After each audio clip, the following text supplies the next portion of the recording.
Wes, if you ever had a good day? You ever had a like it's like you feeling good, and then you kind of like you go into the bathroom and you turn on the light first thing in the morning, and you like look at your reflection and go, man, it's having a good day. Like look better than I usually do, feel better than I usually do, and then you're like, I gotta update. I know, being married, you think this all the time. I gotta update that Tinder profile. Like, let's take a new picture. And then you see the picture and it's like, oh my God.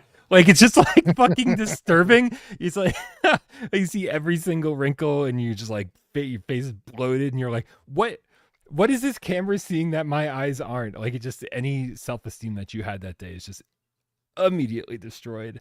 It's bad, dude. Have you ever experienced this where like the camera is just way more critical than you are? No, I can't relate to this experience. What I will say is that so many of my great days have ended with that very first trip to the bathroom in many ways, and many of them at the mirror, like you said.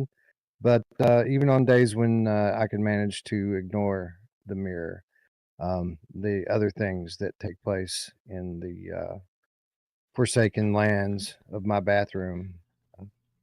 Unspeakable things, Brian. Better left unsaid. Is that what you're saying? Yes. Well, then let's leave them unsaid and let's get this show on the road.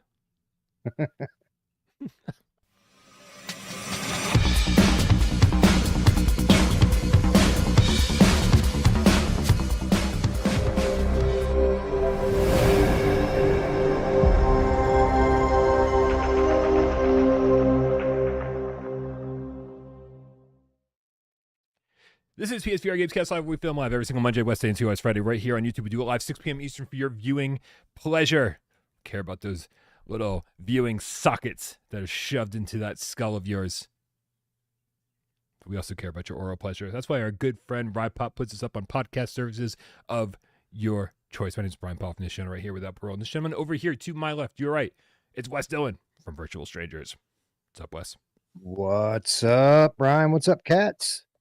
Welcome home, me. I'm home, Brian. I'm back. Yeah, when did you get back? You've been at GDC for a year. When did you get back? I got back on Sunday afternoon. Feels like I just got back. I've been so freaking crazy busy since I got home, but yeah, no, I got home on Sunday afternoon. I left San Francisco on Saturday.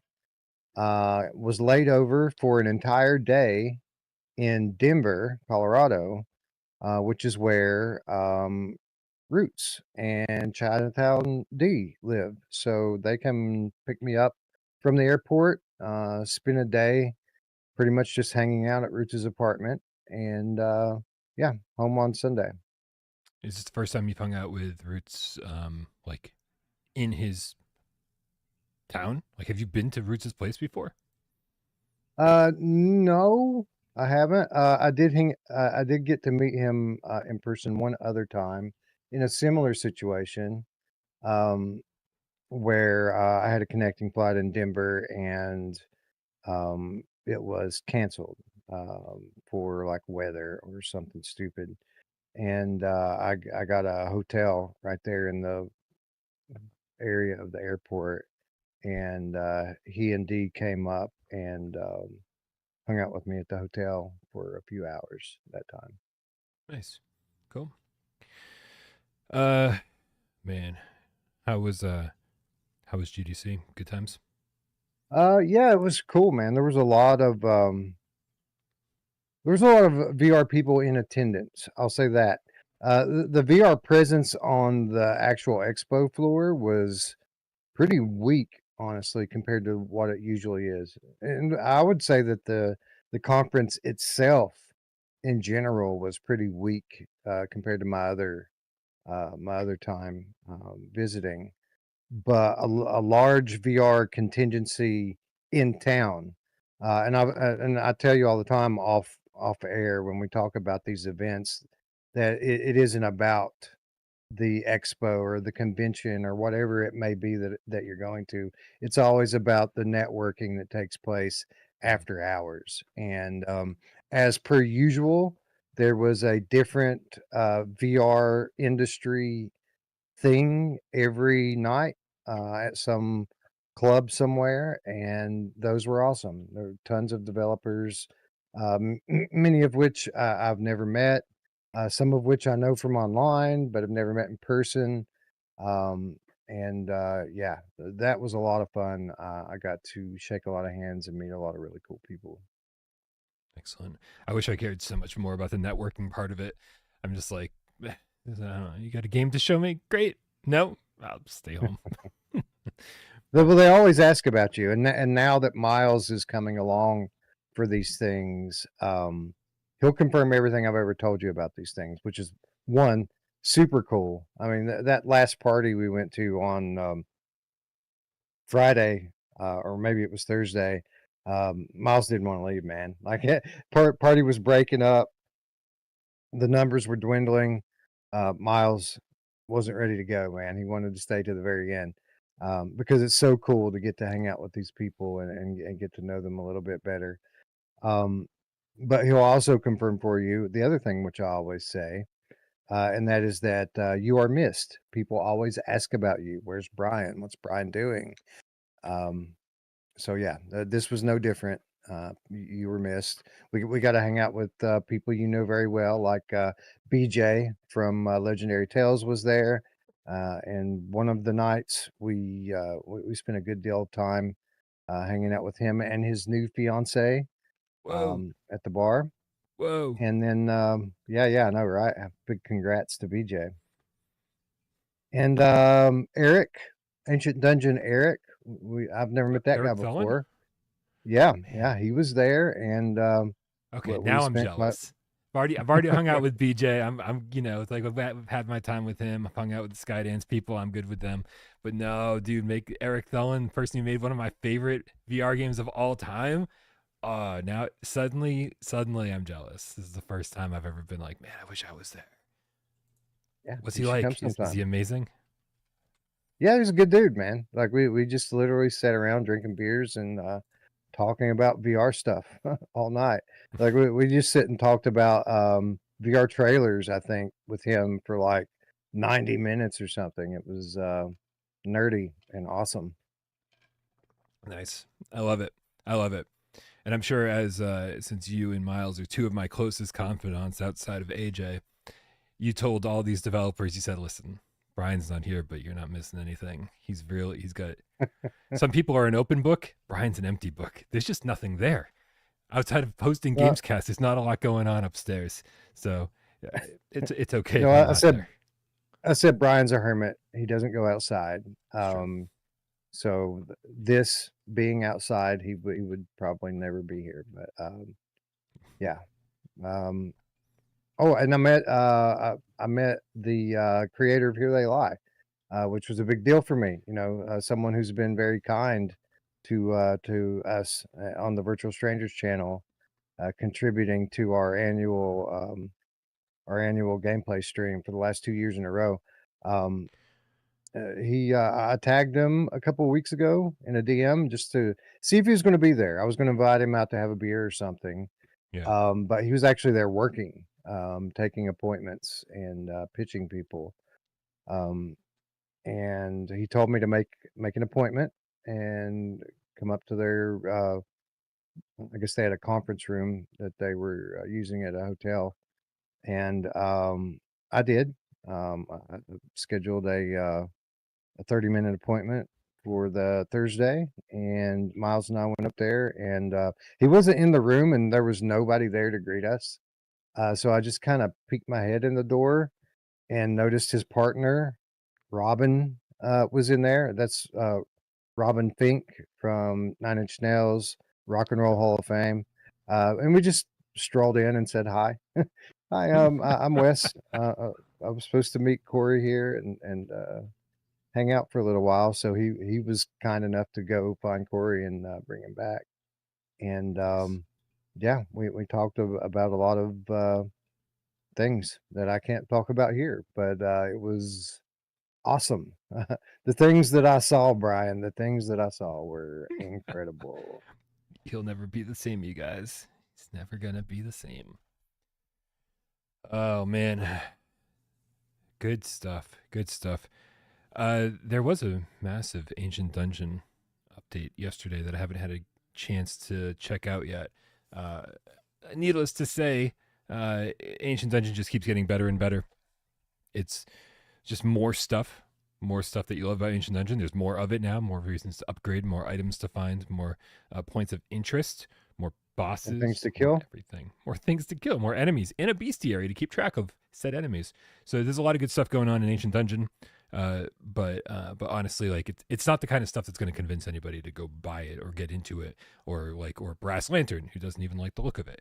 This isn't going to change the way you feel about Ancient Dungeon. But if you love Ancient Dungeon like I do, and people of good taste do, then you will find that there's more Ancient Dungeon to love. I did see somebody else in the chat mention something about Exocars. We haven't gotten the Exocars patch yet this week. However, if you saw PSVR this week, you'll know that supposedly we are getting a patch this week that should fix a ton of the issues that we had at launch, fix the loading screen bug that I kept experiencing. Can we do multiplayer now? Supposedly, they are getting the multiplayer out with this week's patch. We'll see. Nice. We'll see. They also get the they get the SDK for Logitech and Fanatec, but not Thrustmaster yet. So we should be getting real force feedback, not this week, but in an upcoming update. They just kind of threw that out there, say, hey, this is something we're working on. We're still waiting to hear back from Thrustmaster. So things are looking good for Exocars. The question is, like, by the time it's fixed, is anyone gonna care? I hope so. You know who else is looking for support from a Thrustmaster? My mom. I do. Yeah. Oh man. All right. I don't really have a run of show put together today. I know that we're supposed to be talking about that new Aces of Thunder trailer. I know that we're supposed to be talking about the spring sale. There's another trailer for Aces of Thunder? There is. Here, you know what? While we're talking about it, let's fucking bring it up, dude. Aces of Thunder gameplay trailer, which listen, I woke up, I saw this existed, and I was like, this is really cool. This is just them Gaijin just reminding us, hey, this game is on its way. It's almost here. Get excited. Look at these amazing cockpits. Look at these amazing environments. The detail in these in not only the cockpit and the environment, it's just through the roof.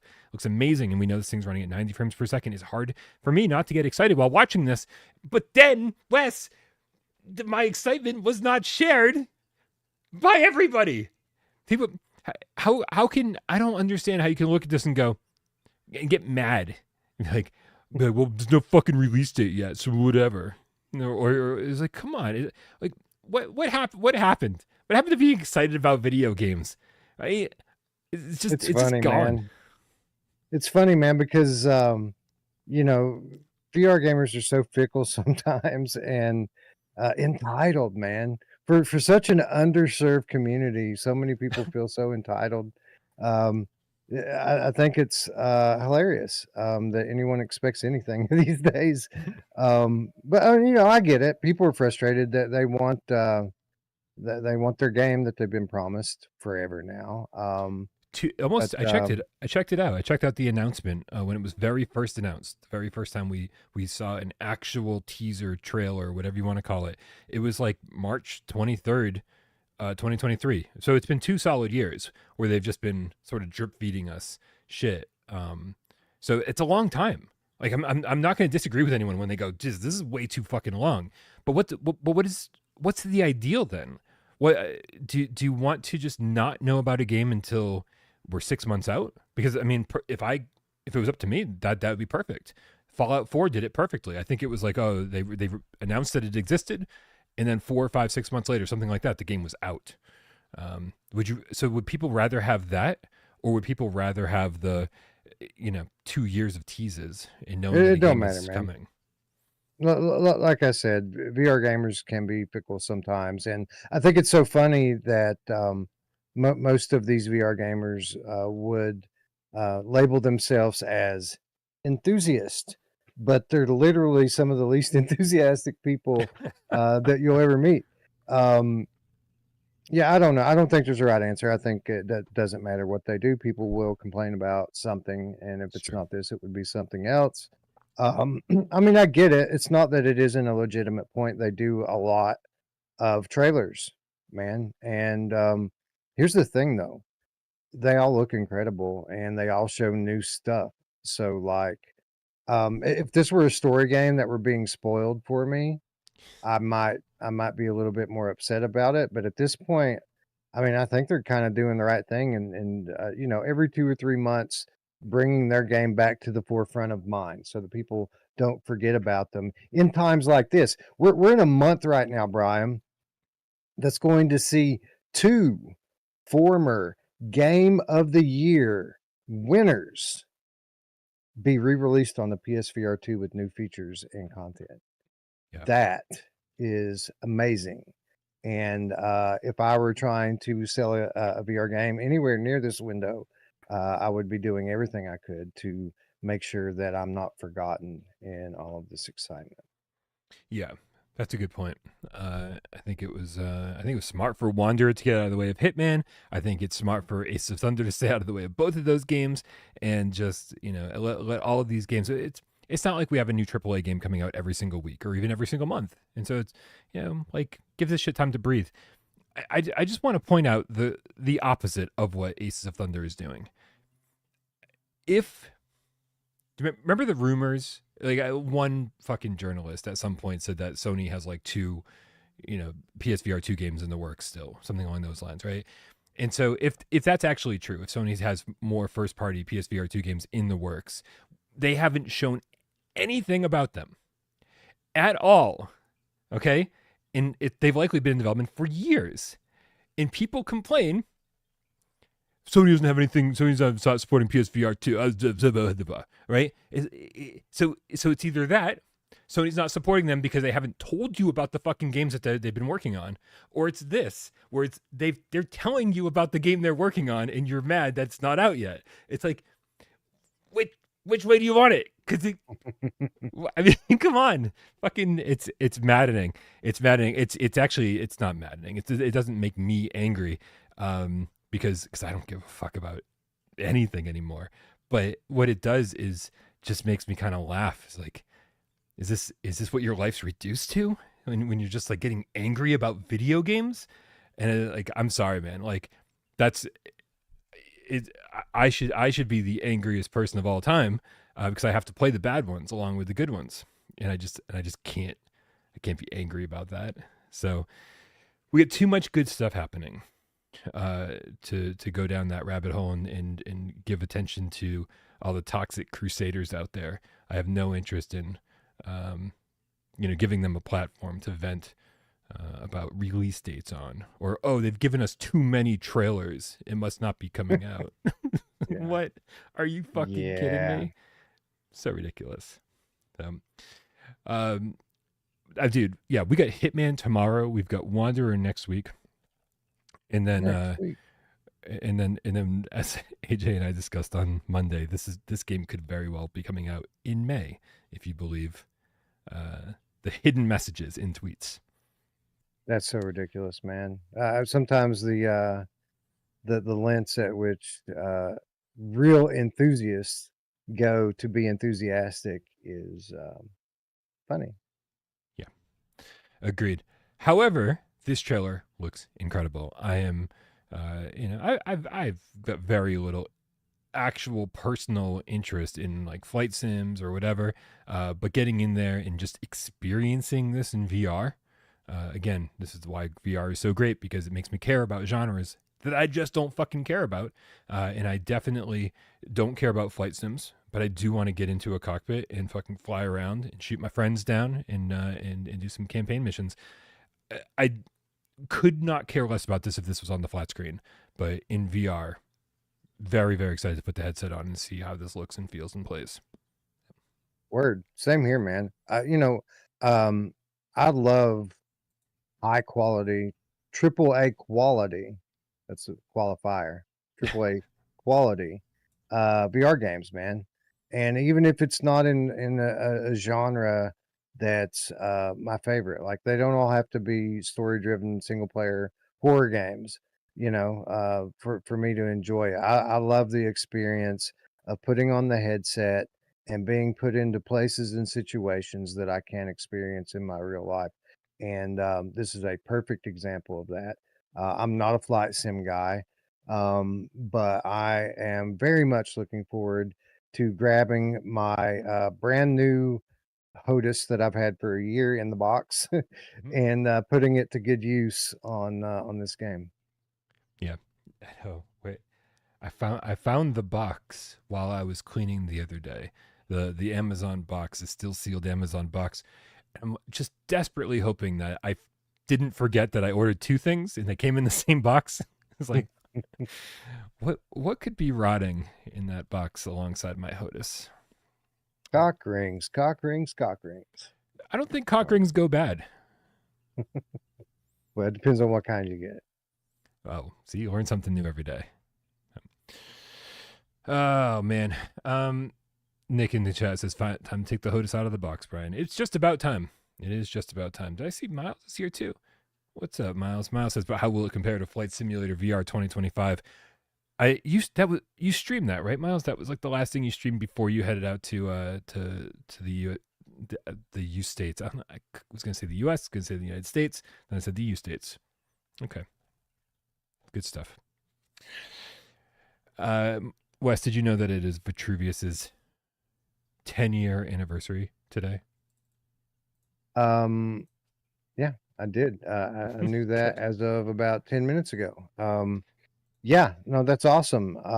And congratulations to them for being in business and keeping their doors open for 10 years. By the way, shout out Miles Dyer, who did just return to the U States from the United States. And I forgot to mention earlier when we were talking about GDC, the coolest part of my week in San Francisco is I pretty much spent the entire time with Miles Dyer. Like we were together every day, from afternoon to night. And it was cool. It was cool. We stayed at the same place. He was a floor up from me, and it was quality time spent with my good friend and work colleague Miles Dyer. Oh man, you're definitely making I don't know. Listen, when we started talking about GDC, I was like, hey, I don't care. I mean, like, not that I didn't care about your experience. I just didn't care about being there. And then you Right. said Eric Thelen, and I was like, oh man, I missed out on Eric Thelen. Then you said, here they lie, devs, and I'm like, here they lie, devs. And now you're saying, oh man, like you and Myles get to bond. I know that you work together, but the fact that you get to like bond and actually like, you know, be friends. I consider you and Myles and AJ three of my closest friends. But there is a big asterisk next to that statement, right? It's like we don't get this time that's not channel related together, or we don't get this time that's we just get to hang out and bond as friends. And so, as much as I will always consider you guys the closest friends I have, that asterisk is still there. And one day I would like to that asterisk out of there and just be like, we just get to fucking chill all weekend and hang out. So I am a PAX little bit East. jealous now. PAX East. PAX East. That's right. Yep. Yeah, I'll find a way to screw that up. Sure. Wait, Muzz VR says, why is the Aces of Thunder trailer nowhere to be found on the PlayStation YouTube channel? I honestly didn't know that it wasn't there, to be honest with you. I got it from Gaijin's own Aces of Thunder channel, and had no idea that PlayStation didn't upload it themselves. Maybe PlayStation is like, shit or get off the pot, Gaijin. We're fucking, until you've got a release date, go fuck yourselves. We'll put a trailer up when you get a release date. Yeah. Well, I can speak from experience and tell you that Sony typically you have to convince them to host your assets on their platforms, and typically they require you to show something new. Have something noteworthy. So I can imagine these Aces of Thunder devs bring in a new trailer every 60 days to them. They probably wore their welcome out some time ago. Yeah, it's probably true. It makes me curious though about, we had a lot of assumptions about is there Sony funding behind this, because they had Gaijin had announced this game, and then they hadn't even announced that it was for Steam. It was a PlayStation VR exclusive, or PSVR2 exclusive for the longest time. So we're like, there's got to be Sony funding. These guys wouldn't just do this out of the goodness of their heart, unless they really thought there was money to be made there. And so it's a little bit confusing that it's not plastered all over the PlayStation YouTube channel. But who knows, man? Who knows? It's been 2+ years. Lots of things could have changed. Indeed. Yeah. Sleep Mute with Anyway, the Canadian. Sorry, go ahead. No, I was putting us back on track, but you're reading a tip, so go for it. It's all related, because Sleep Mute with the Canadian $5 says Aces of Thunder is fine and all, but how is Arcanage selling? Big? I love that Arcanage sells big is like a new inside joke. The number of people who've watched recent Gamescasts and said, "Wait, where was the Arcanage news?" It's like, just because it was in the headline. Absolutely love that not everybody gets it, which makes it twice as funny to me. Yeah, so happy that Arcanage is selling big. And also this, not that there's any real news here, but it is really nice for, VR developer to say, hey, look, we've been doing this. This is our 10-year anniversary. We started with Mervils and then Shadow Legend and Arcanage, and look at our progression. Shout out to the community at the end of the video. It's nice because it's not really the story of VR, right? You look at a lot of these other VR developers, and it's like, oh, we put out Richie's Plank Experience and then Max Mustard, and then we had to lay everybody off. Or we put out Apex Construct and Wraith the Oblivion Afterlife, and then we had to lay everybody off. Like it's nice to see something positive and see a studio that's growing and making positive strides forward, rather than a developer who's unfortunately laying people off and shuttering their office or whatever. So I don't know how they're doing it. I guess it's just because they make quality games, and but it's not the be all end all. We've seen a lot of bad things happen to studios that make quality games. Yeah. That's obviously an important factor in all of this, is that their focus as a business has been to make quality VR games. And you can see this at the end of their little anniversary thing, when they have that at the very end, the message to the community saying that they're looking forward to making bringing more great VR games in the near future, or something to that effect. And I noticed that the focus of that statement wasn't that, hey, we're going to bring you tons more games. It's, we're going to bring you even better games, is what it says. And I think that that's very indicative of how they see themselves and what they focus on. They don't focus on bringing as many titles to the store as they possibly can. They focus on bringing the best title to the store every time they bring a title to the store. And I think that's awesome. I think that they have most likely kept within their means. So they're not scaling endlessly, right? Trying to make their studio bigger so that they can release more games quicker. But they're keeping their studio, their team the same size, and just plugging away on one project. I'm assuming not taking a ton of money and investment so that they can scale out of control. But they're staying within their means, delivering solid products, and it shows, man. So yeah, here's to 10 years, and here's to the next 10 years for Vitruvius. Yeah, and I hope a lot of studios kind of take a lesson when it comes to game development from Vitruvius, from other studios, right? Because I think when you spend 5 years making a game like Arcanage, and it's mostly 2 people or 4 people, right? They hired on a couple extra people. The vision of those 2 or 4 people ends up being so much clearer in the final game that gets released.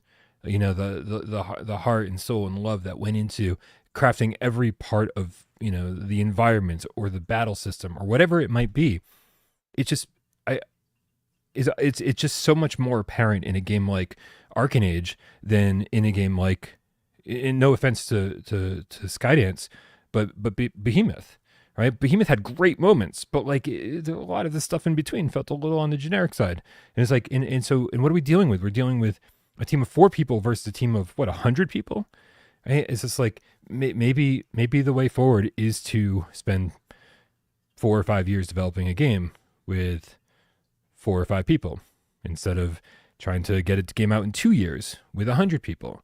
Right? There's got to be diminishing returns at a certain point. Right? Where hiring more people doesn't ensure that your game is going to be better or come out sooner or be of a higher quality.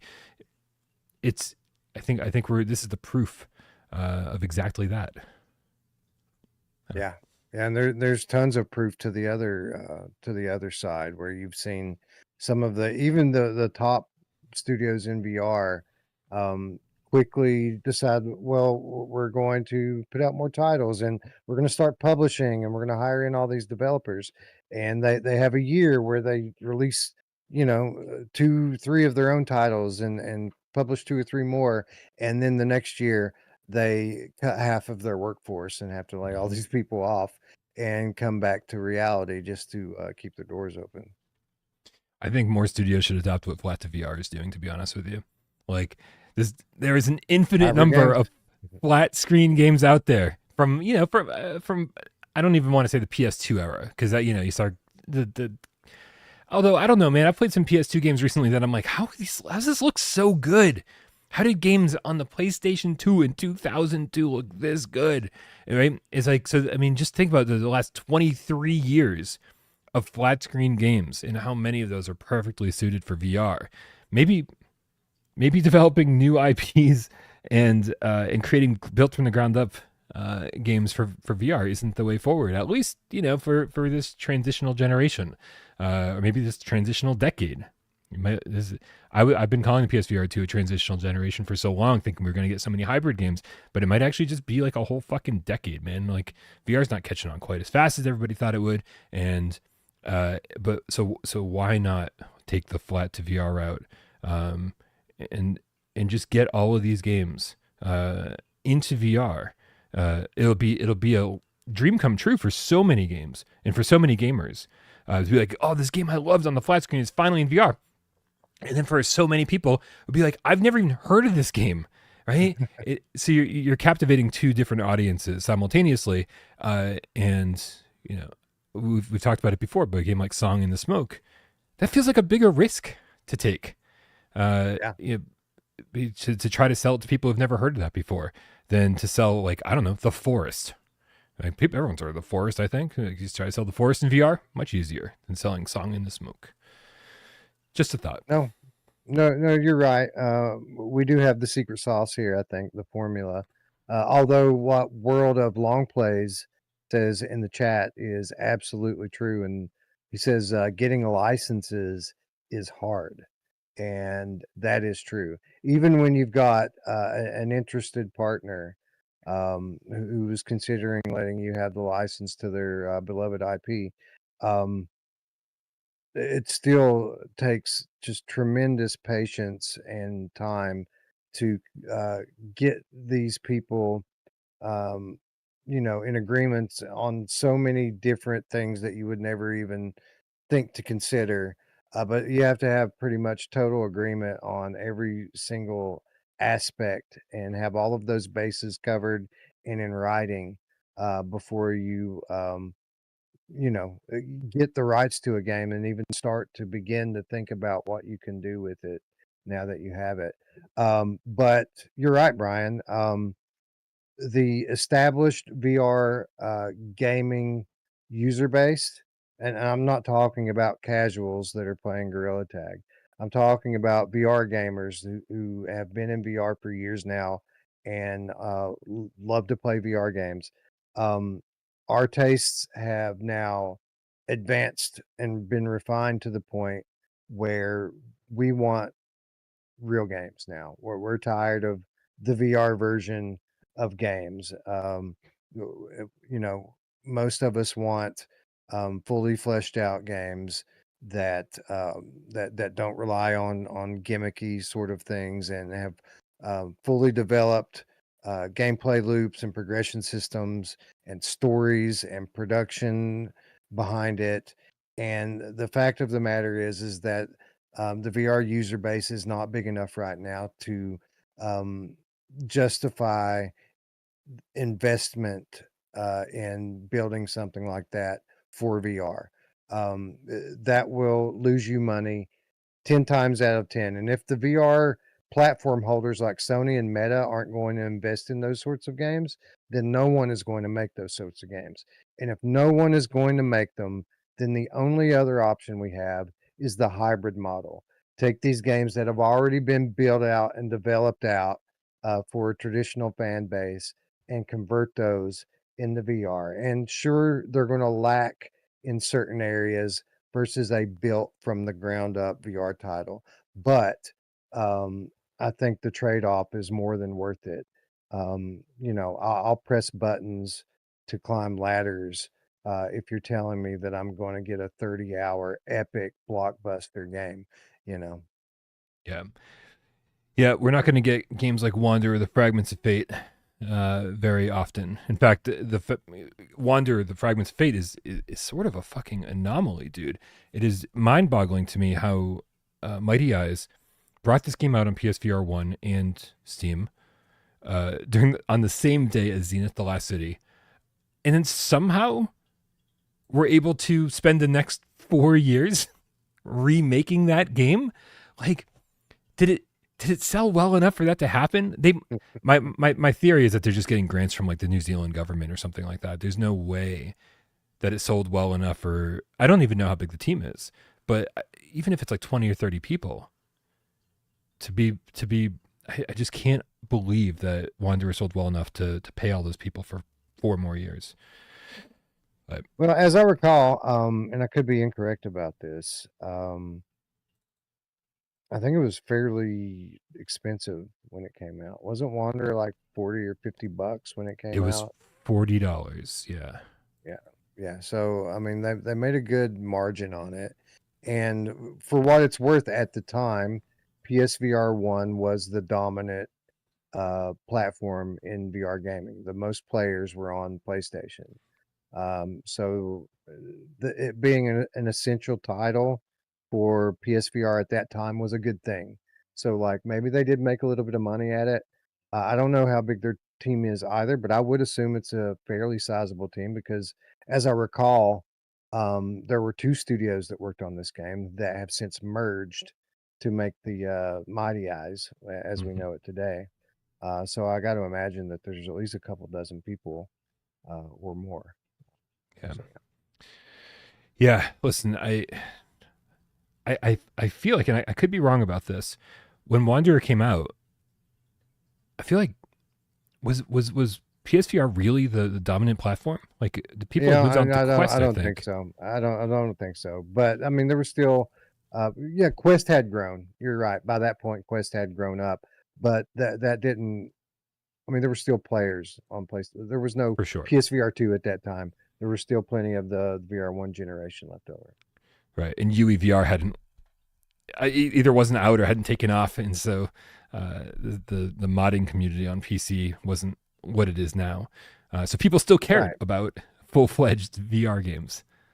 And in terms of this remake, I mean, this isn't just you know an update for people who have played Wanderer before and love it to come to now. This is the debut of this title on the Quest platform that we were just speaking of, That's where right.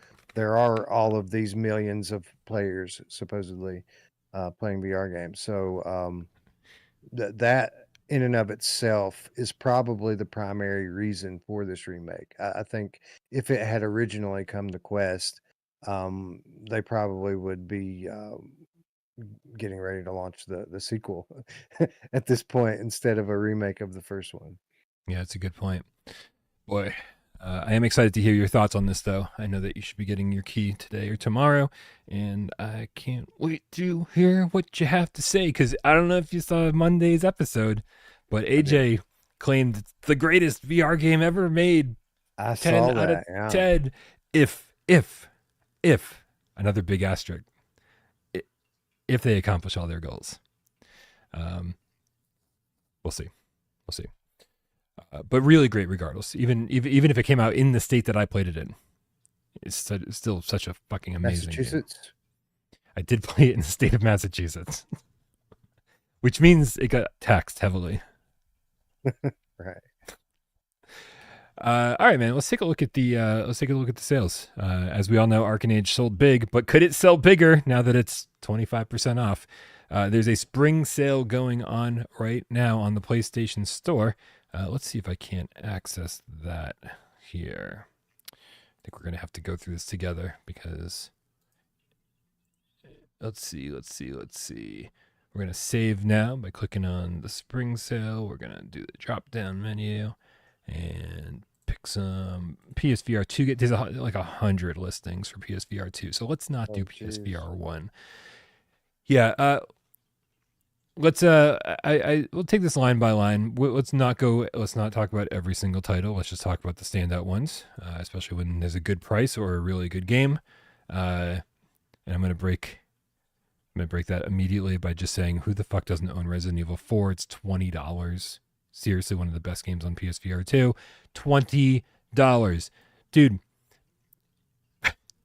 when you look at the Capcom stats and you find out that only like 100,000 people or whatever it was that played Resident Evil 4 in VR, I don't understand that number.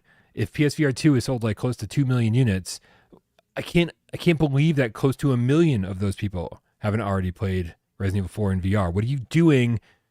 Go do this now. $20. AAA games. Stop complaining there's no AAA games. That's it. Yeah. I mean, yeah. This is exactly. There are AAA games. Play them. Come on. Hello.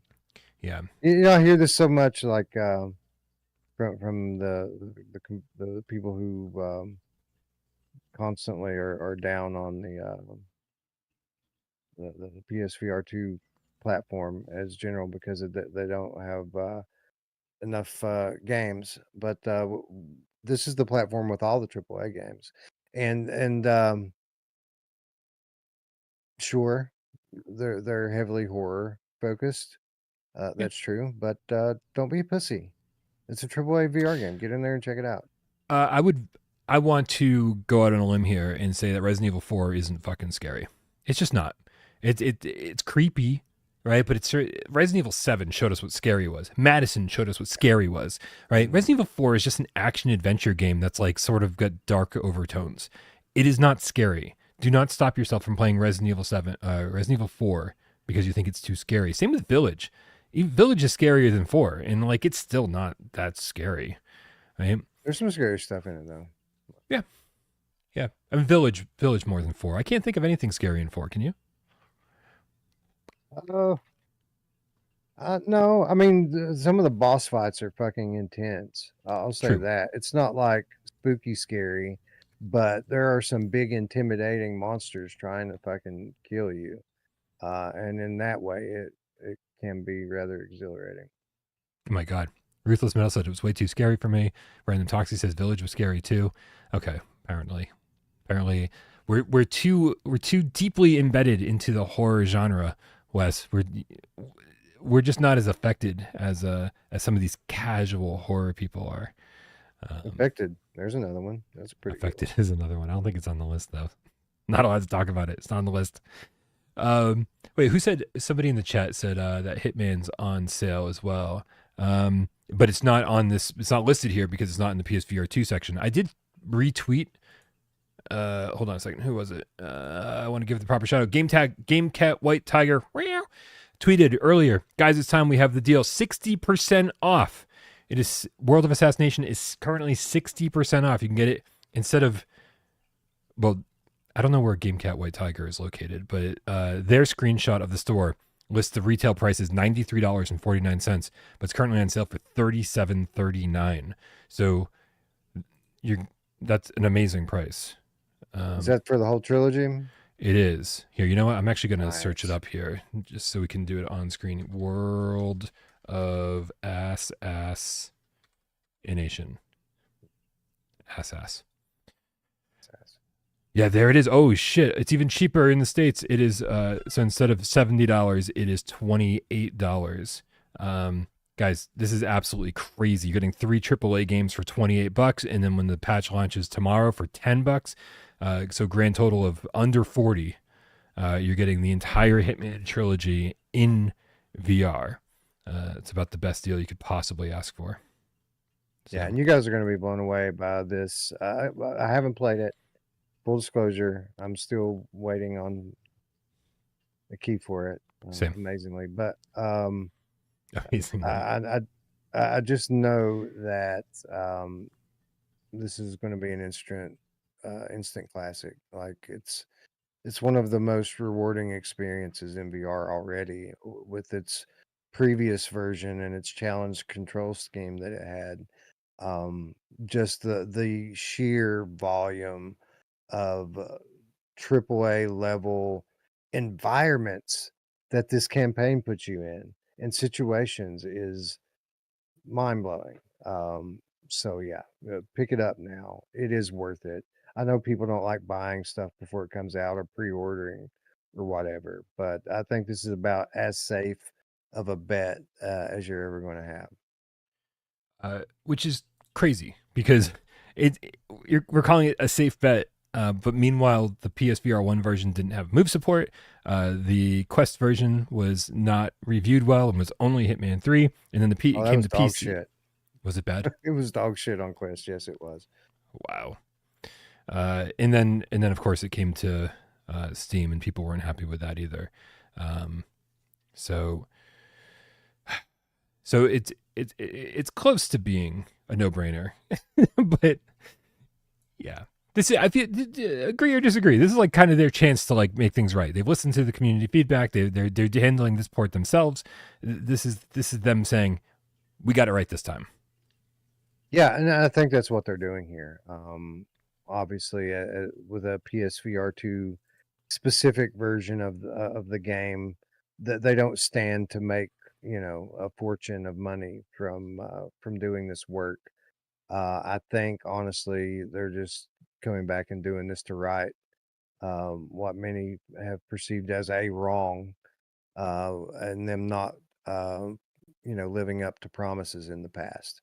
I think they're just coming back to make it right now and give people the version of this game, VR gamers, the version of this game that that we've so vocally wanted for years at this point.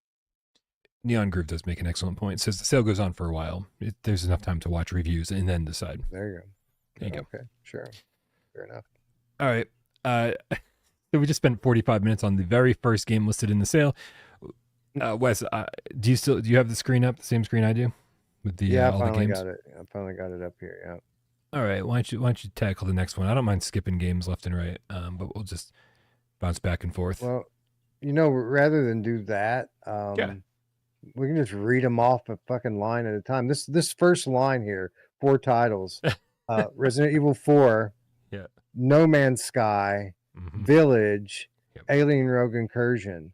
Must own, must own, must own, must own. I mean, it's pretty remarkable. The most expensive among them is Alien Rogue Incursion at $30 as opposed to its usual $40. But you've got the Resident Evil titles here at $20 a pop. You've got No Man's Sky at $23.99, which for what it's worth is a bigger discount than its perpetual 50% off that it always is at. Right. Typically you pay $30 when this is on sale. Now $24 for No Man's Sky. And so yeah.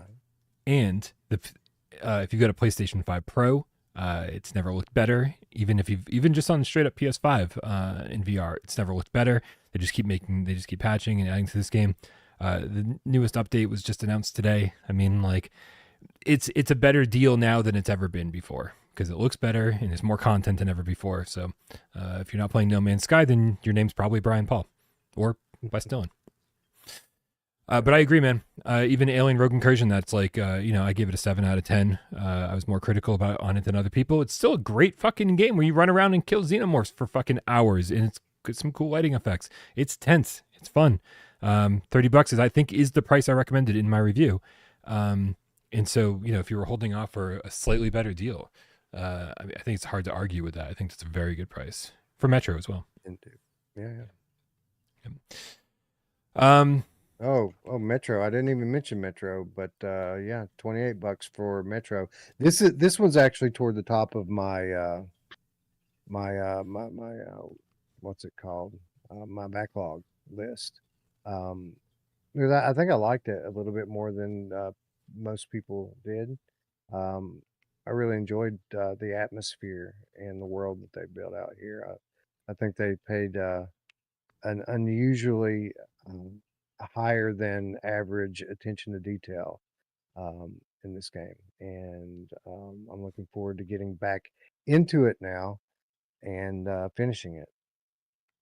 nice. Yeah. It certainly does stuff in VR that other games don't, and I don't mean that from like any kind of like weird technical achievement or even interactive standpoint.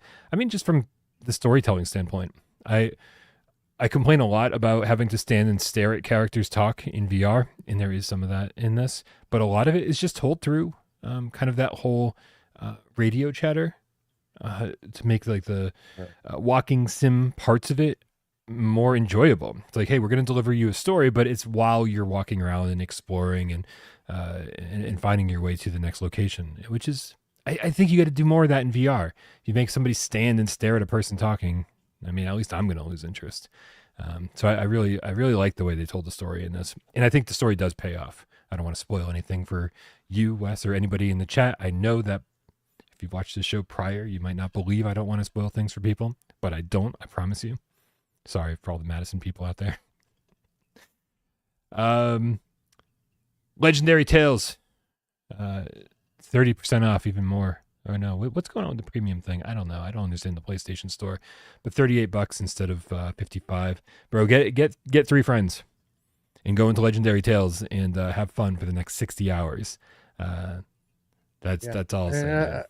I think what the premium thing is if you're one of these people that shell out the cash to join that premium tier, Legendary Tales and Metro Awakening are already in your library, and you should be playing them. Oh, is that for real? I think that's what that means. Yeah. Damn. Hold on a second. I'm looking it up because I just want to be sure about that.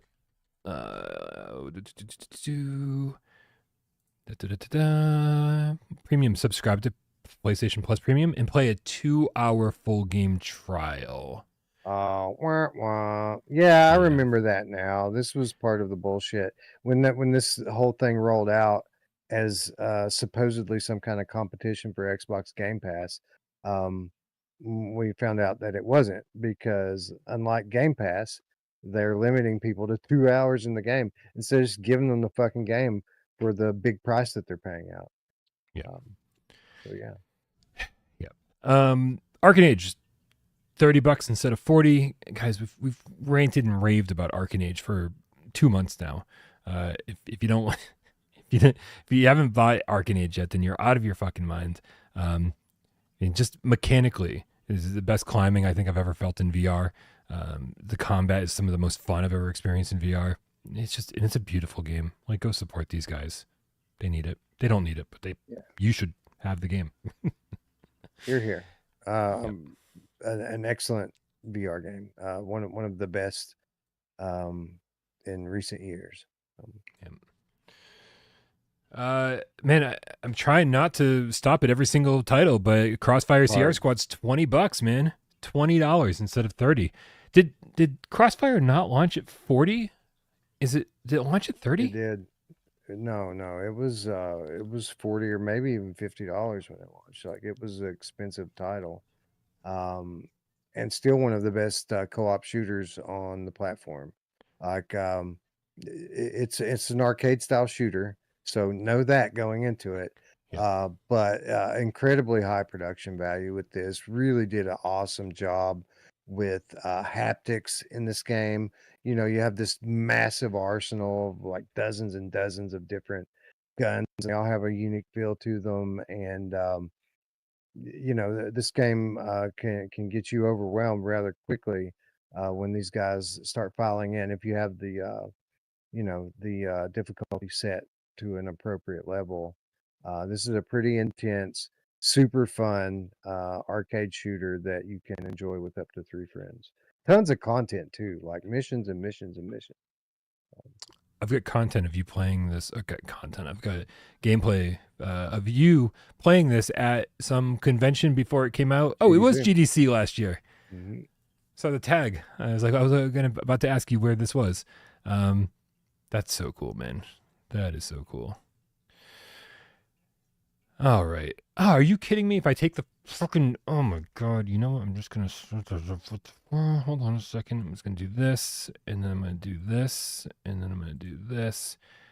Sorry. Don't do that. Just, yeah, you gotta do it sometimes, man. You gotta do it. J-Mine, the Metal Game Panther with the level 3 membership says, thanks for covering the sale. I just bought Arcanage at the discount. Fuck yeah, man. You heard it here first. Arcanage sells big during the sale. The Game Cat Andrew Ehrenreich just gifted one without Parole membership. Thank you so much for your generosity. It looks like B Exile was the recipient of said membership. Right, let me get this back up and running, guys. I don't know why this sale doesn't want to stay up. So let's save now.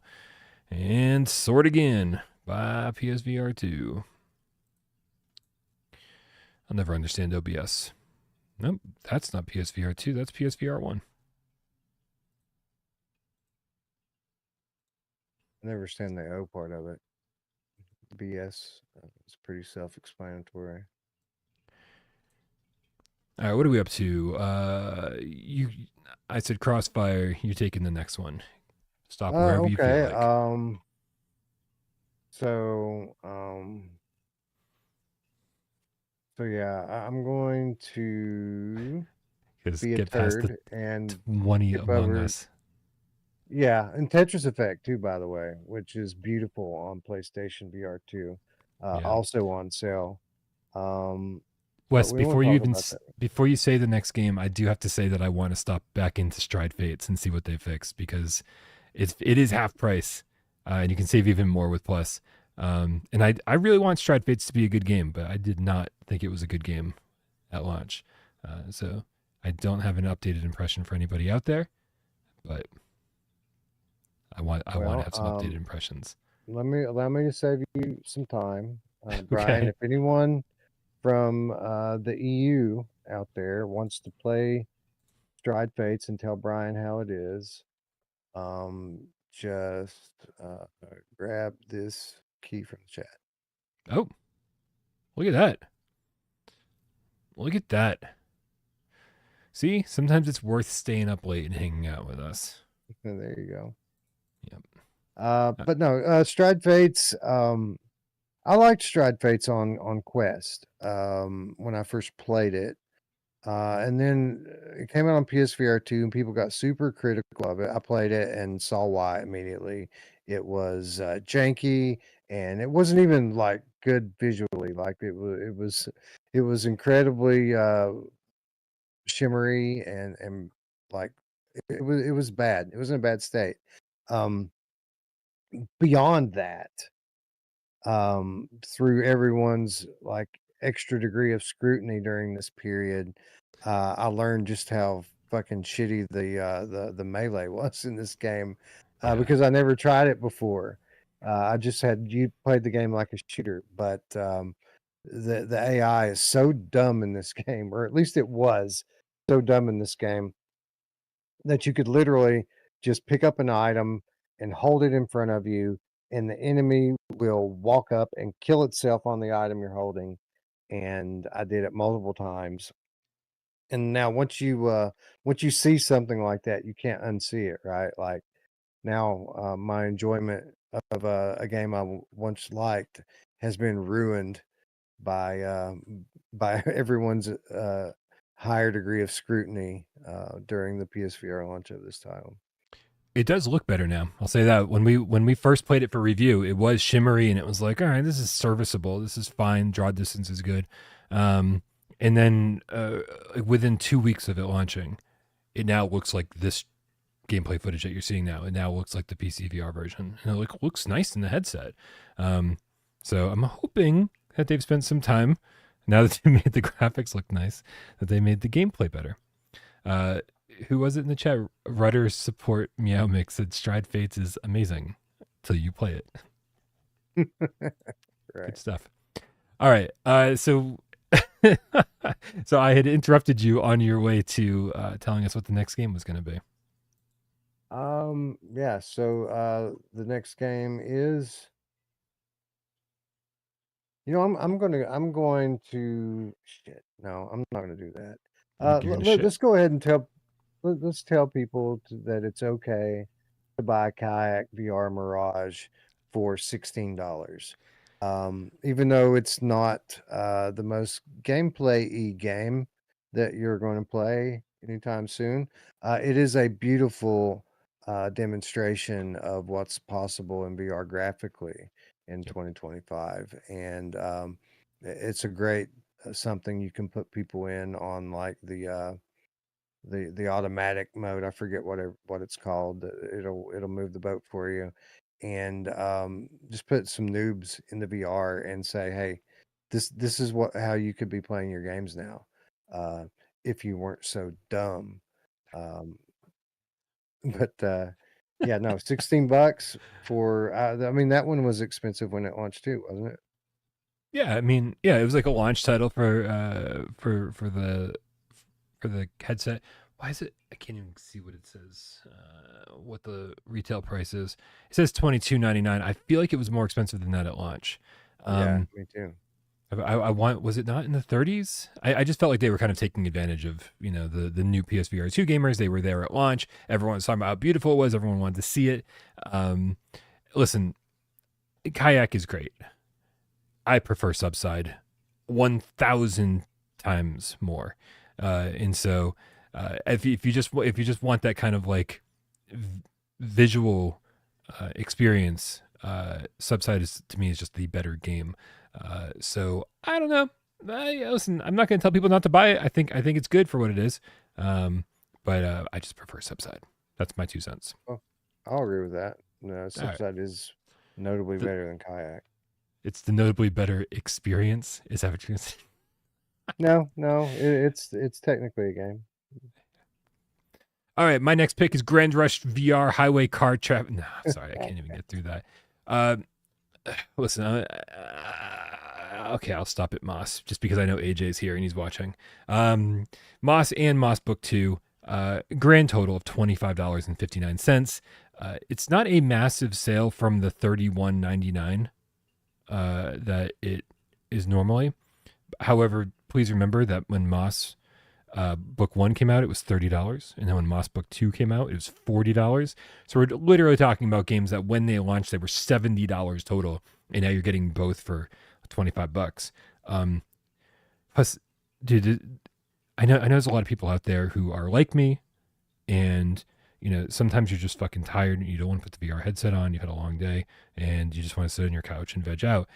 This is 2 games with just amazing polish and just stunning visuals, right? Especially on PSVR2 with the OLED panels, but the orchestration of the music, the soundtrack, and the sound effects, and everything about this is so great to just sit back and play on a couch and just take it all in. It is a beautiful experience, and for $25, if you have not played the Moss games yet, fucking do it. Yeah, man. I feel like Moss has been around so long at this point that people kind of take it for granted, and it doesn't really get the respect it deserves in 2025 as what it actually is, which is one of the best, most polished games in the VR library. And I'm speaking, of course, about both of them. I spoke earlier in the show about how VR gamers and myself included we just want good games now. We want good AAA quality games, and I feel like this is one of those. It's completely beautifully rendered world, perfect soundtrack for it. It's like it's almost like being in a like a older Disney movie or something like that. Like it's enchanting, the world that they put you in. Good word. The lead character um has personality, and you get attached throughout the duration of the story. You get attached to the character. You develop a relationship Yeah. with Quill as you play.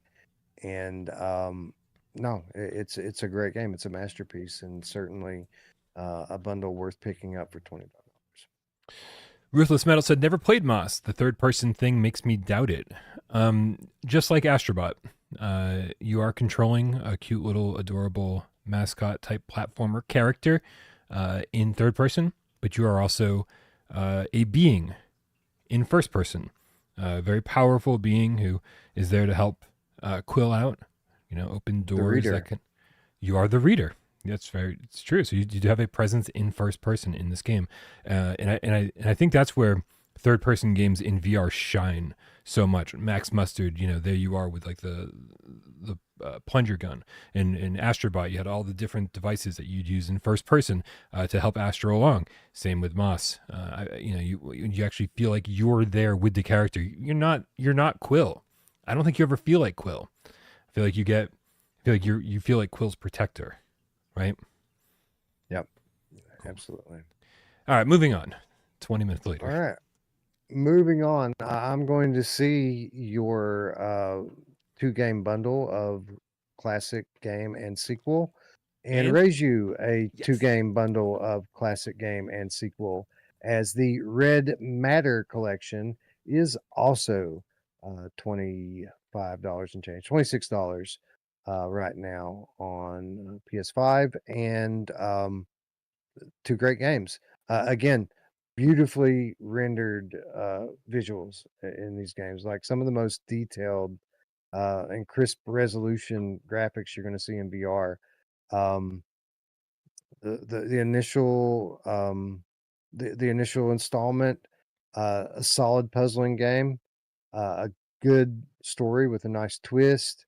And then the sequel takes the things you liked about the first game to the next level, and then introduces new gameplay elements that weren't present in the first game, and is the definition of a proper sequel. Red Matter 2, one of the best games on the platform. So, yeah. And play them in order as well, because I do feel like with Red Matter 1, it's like all puzzle solving, just exploration and puzzle solving and storytelling, and does that expertly. And then you move into the second game and you're like, oh, not only do we have that, but now we have platforming and combat as well. And I just feel like going backwards is a little bit more difficult. It feels like something's missing, right? When you play Red Matter 2 after Red Matter 1, it feels like the proper things have been added, but nothing feels lacking. Technical showpieces for sure. I might, just because of personal preferences, I might recommend the Red Matter collection even more than the Moss collection. Just saying. Yeah, it's great. Yep. Let me scroll down. Let me see what else we got here. I'm glad you brought up Red Matter 1 too, because I almost skipped Moss to ensure that we talked about it. I'm glad we didn't. I'm going to go right to the seventh guest. The seventh guest is great. Just really nice and easy. It's 40% off. It's $18 instead of $30. I mean, we're talking about a pure puzzle game here. There is like an overarching narrative, but it feels like bonus stuff that you're rewarded with between solving puzzles. You walk into a room, it's like, oh, hey, there's a puzzle here. Go solve this. You go, then you're like, okay, good, I solved it. Then you go over here. Here's another puzzle sitting on a desk. It's very like, hey, it's not so much environmental puzzles. It's literally just rooms that have puzzles sitting in them, right? Which makes it a very specific type of gamer. But that being said, it is. I mean, the goal, of course, was to take this old CD-ROM classic puzzle game and bring it to life and give it new life in VR. And I think they absolutely fucking succeeded in that. and all of the patches and additions they've added to it since launch. I'm really confused. All you R's history says seventh guest is scary as fuck. I no longer know what scary is, Wes. There's nothing scary in seventh guest. Right? No, it is not scary at all. It's got a spooky vibe. In the way that like a made for TV Disney movie that's Halloween themed would be spooky, right? Like it's not scary at all. So. Yeah. Yep. Anyway, great game. I think they remade the classic amazingly well. They did a great job with all the full motion video stuff. Very, very cool. Yeah, no real complaints here, to be honest with you. No, it's great. It actually is probably my favorite game of this genre or type in VR. I like it better than slightly better than the Room VR even, which is probably the closest thing I could think to it of it in terms of gameplay, right? Like the Room VR is a very similar type of game, but this one's better, a tough man. one. Yeah, it's a tough one. I'm with you. Am I with you? I don't know. I don't know if I'm with you. That's a tough one because I just loved how the Room VR, the puzzles in the Room VR were incredible, and I loved the way everything. Man, yeah, I don't know. I'm not going to answer that, but I love that you think that. Yeah, no, it's good. It's good. $18 too. It's pretty awesome. Nice. We got a request. I'll go for it. Well, we got a request in the chat. I don't know if you saw the request in the chat, but the request was to not skip over Hellsweeper. Well, good thing is I wasn't going to. Perfect. Because while I will admit, probably should have played this game a lot more by now. When it launched in the state that it launched in, it kind of took a back seat intentionally. I'll wait for it to get fixed. And they fixed it and then some, man. They have made this into a premium VR title that you can now play with a friend. Tons of content here. Revolutionary movement and locomotion in this game. Different types of combat, whether you like shooting or melee or casting magic. This game has all of that, and you can blend it. You can add magic to your sword and to your gun to damage enemies in new ways. Good looking now that they've updated it. Runs smooth. Yeah, a premium VR title that I should go back to. But it's one of those games like No Man's Sky where like you know that to properly play that game, you've got to give it weeks of your life. And I don't have the ability to commit to anything to play anything on the daily. So for that reason, I feel like it stays kind of on my backlog. Yeah. Headbite says, "Forget about the state it launched in, please. It's superb now." Unfortunately, listen, it's not really on us. It's on the developers. If you launch your game in a shitty state or not so great state, visually this was a pretty shitty state. Sometimes that's your impression. That's the impression that people like us are going to have of it, who like have to constantly move on to whatever the next thing is. And sadly, that's the impression I have of it. Is that I just haven't had time to go back and give it the attention it deserves. I am very, very happy that it's come a long way. The added multiplayer and the improved. It looks like a PSVR2 game now. It no longer looks like a blurry mess. So I'm very, very happy for this, and I'm really, really happy that there's a lot of love for it in the chat. I just wish I was there with you guys, sharing the love and being like, "Yep, that was my impression of it too." But I've not had a chance to go back and confirm that. But it is a great price. It's almost a no-brainer price at this point, $18.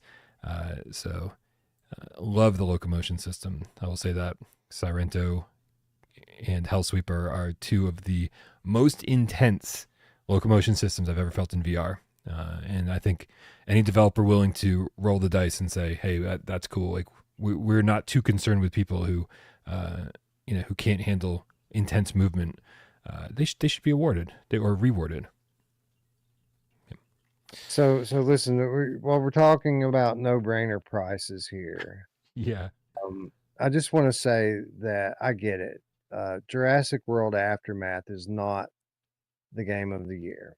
Okay, Uh huh. it's a pretty standard stealth game with decent, and that may be generous, decent cell shaded graphics. It does have some legit voice actors in it, and it's a unique story entry into the Jurassic World universe, so to speak. But I get it. It's not going to win Game of the Month anytime soon. It's a very average game. Um, it's actually a collection of two games that launched first on the Quest. It is $6 for both of those titles combined right now, and if you have PlayStation Plus, it's less than $5. I think that it's a no-brainer at that low price point. Yeah. I mean, very very average, but man, like I think there's a lot of room for very average games in life, and just to go through for $5 or $6. Yeah, why not?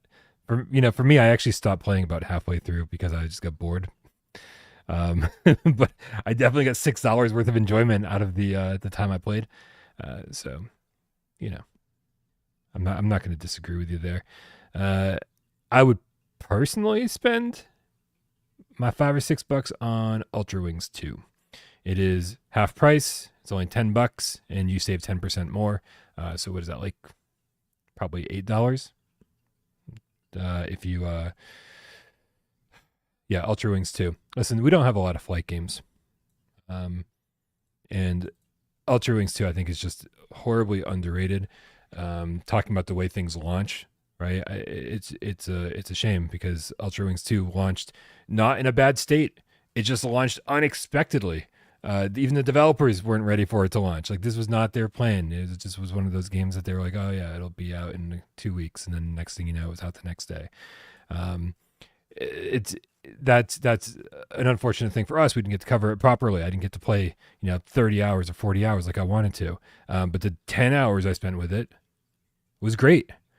And so if you you really are out there saying, "Man, I really want to fly in VR," and there's not enough flight games on PSVR2. If you don't have this one, you're crazy. So absolutely buy this. Distracted says he agrees. Take the $6 and put it towards Ultra Wings 2. Do it. That's it. So I am by design going to skip over After the Fall Complete Edition, even though it is a great game at a great price. Um, I don't find much use in it anymore now that there are two Arizona Sunshine games that you can play horde mode in. Um, I would probably rather spend my time in those. So I'm going to skip over that and talk about Starship Troopers Continuum here Hell for a yeah. moment.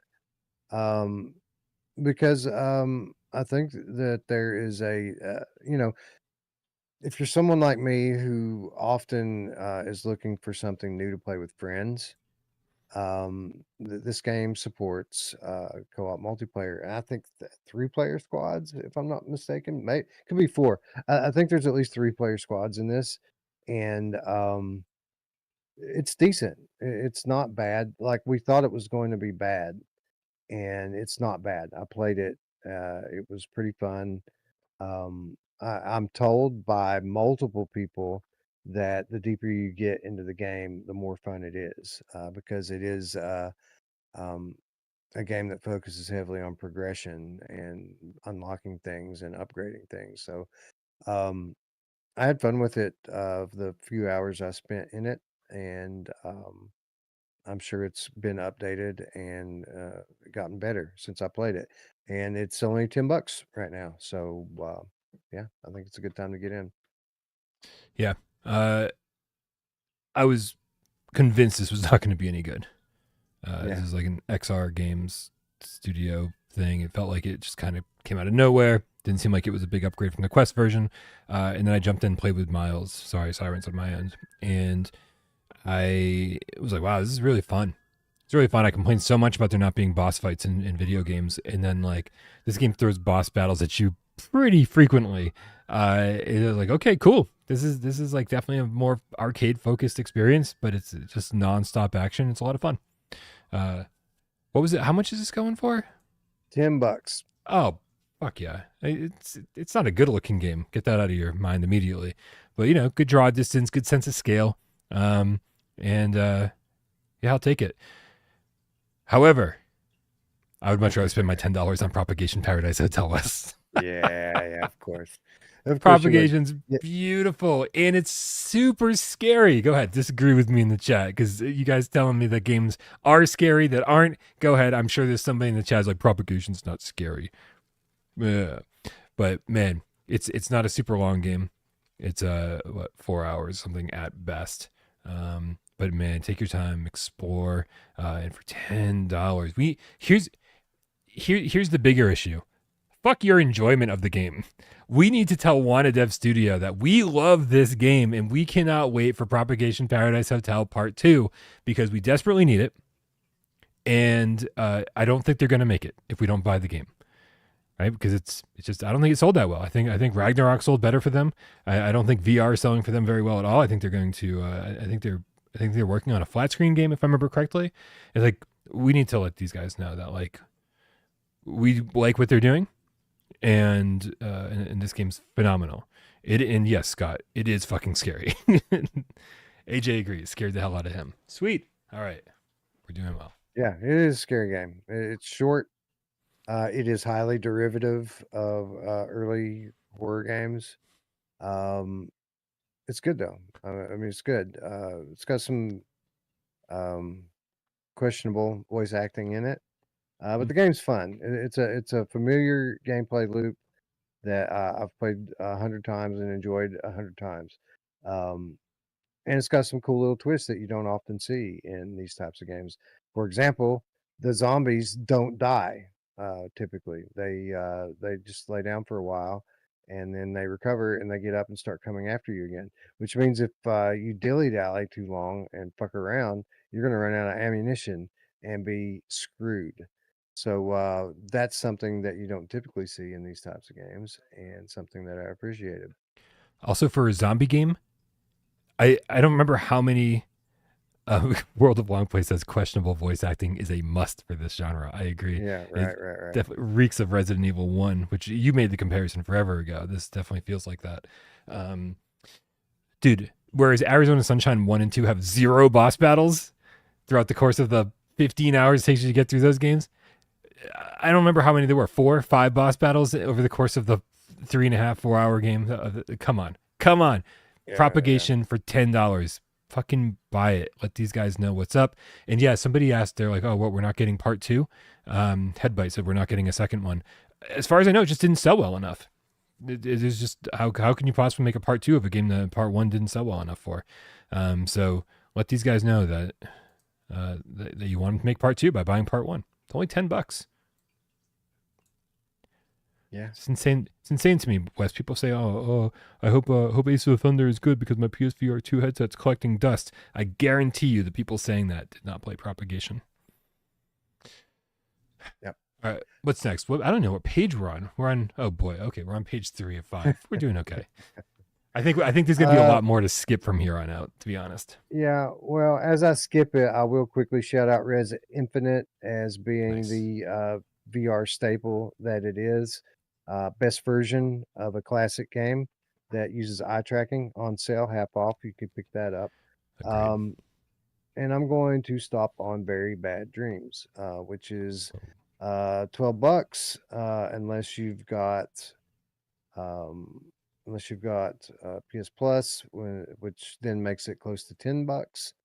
And this is not a game for everybody, but if you're like me and you like indie horror games and you don't mind playing through a little jankiness and weirdness, this is a very unique game in the kind of surreal aspect of it, where you're literally trying to make your way through a living nightmare, and things can change very quickly when you're trying to navigate it. So for that and that alone, worth the $10 for me. I think it's a good game. I had fun with it. Looper says play the PS exclusive chapter of Bad Dreams already. Yeah, that's the exclusive chapter that's part of Very Bad Dreams is supposed to be the best part of Bad Dreams. Very Bad I have Dreams. not played that. I have not either. Okay. You guys don't need to hear the story, but I'm going to tell you anyway because what the fuck, man? We might as well make this a 7-hour episode. I tried to make October really special for everybody, and I always try to do because Without Parole is founded on the fact that we all seem to love fucking VR, and then once upon a time, everybody that watched the channel used to love horror too. Doesn't seem like the case anymore, Wes. I don't know where these non-horror loving people came from, but they're here now, and we just got a fucking deal. But I try to make October special because it's just it's what makes Without Parole. I just love horror so much. And so I go back and I reviewed Resident Evil 4 and I reviewed the Affected, the Manor on PSVR2. And I tried to review like Twilight Zone and do all this shit and just make sure we were flooded with like horror content for the full month of October. This was on the list. And I just didn't happen. This didn't happen, right? But this is on the list again suddenly, not for this October, but for before Get Out, A Very Bad Dreams story comes out, because these guys just announced their new game called Get Out, A Very Bad Dream Story, and it's all connected. So I want to make sure that Very Bad Dreams gets a review before Get Out comes out, and we can kind of have all that taken care of.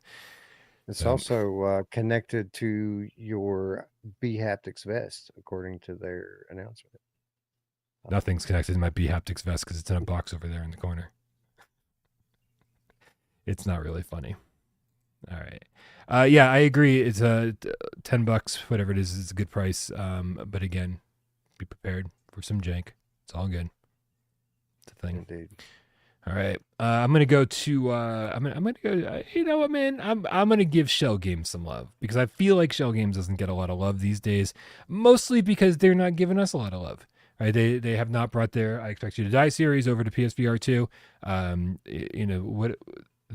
Their new games don't have PSVR2 support, and really the one game that they brought over, Until You Fall. I'm just trying to keep is this the trailer? There's the trailer. Until You Fall.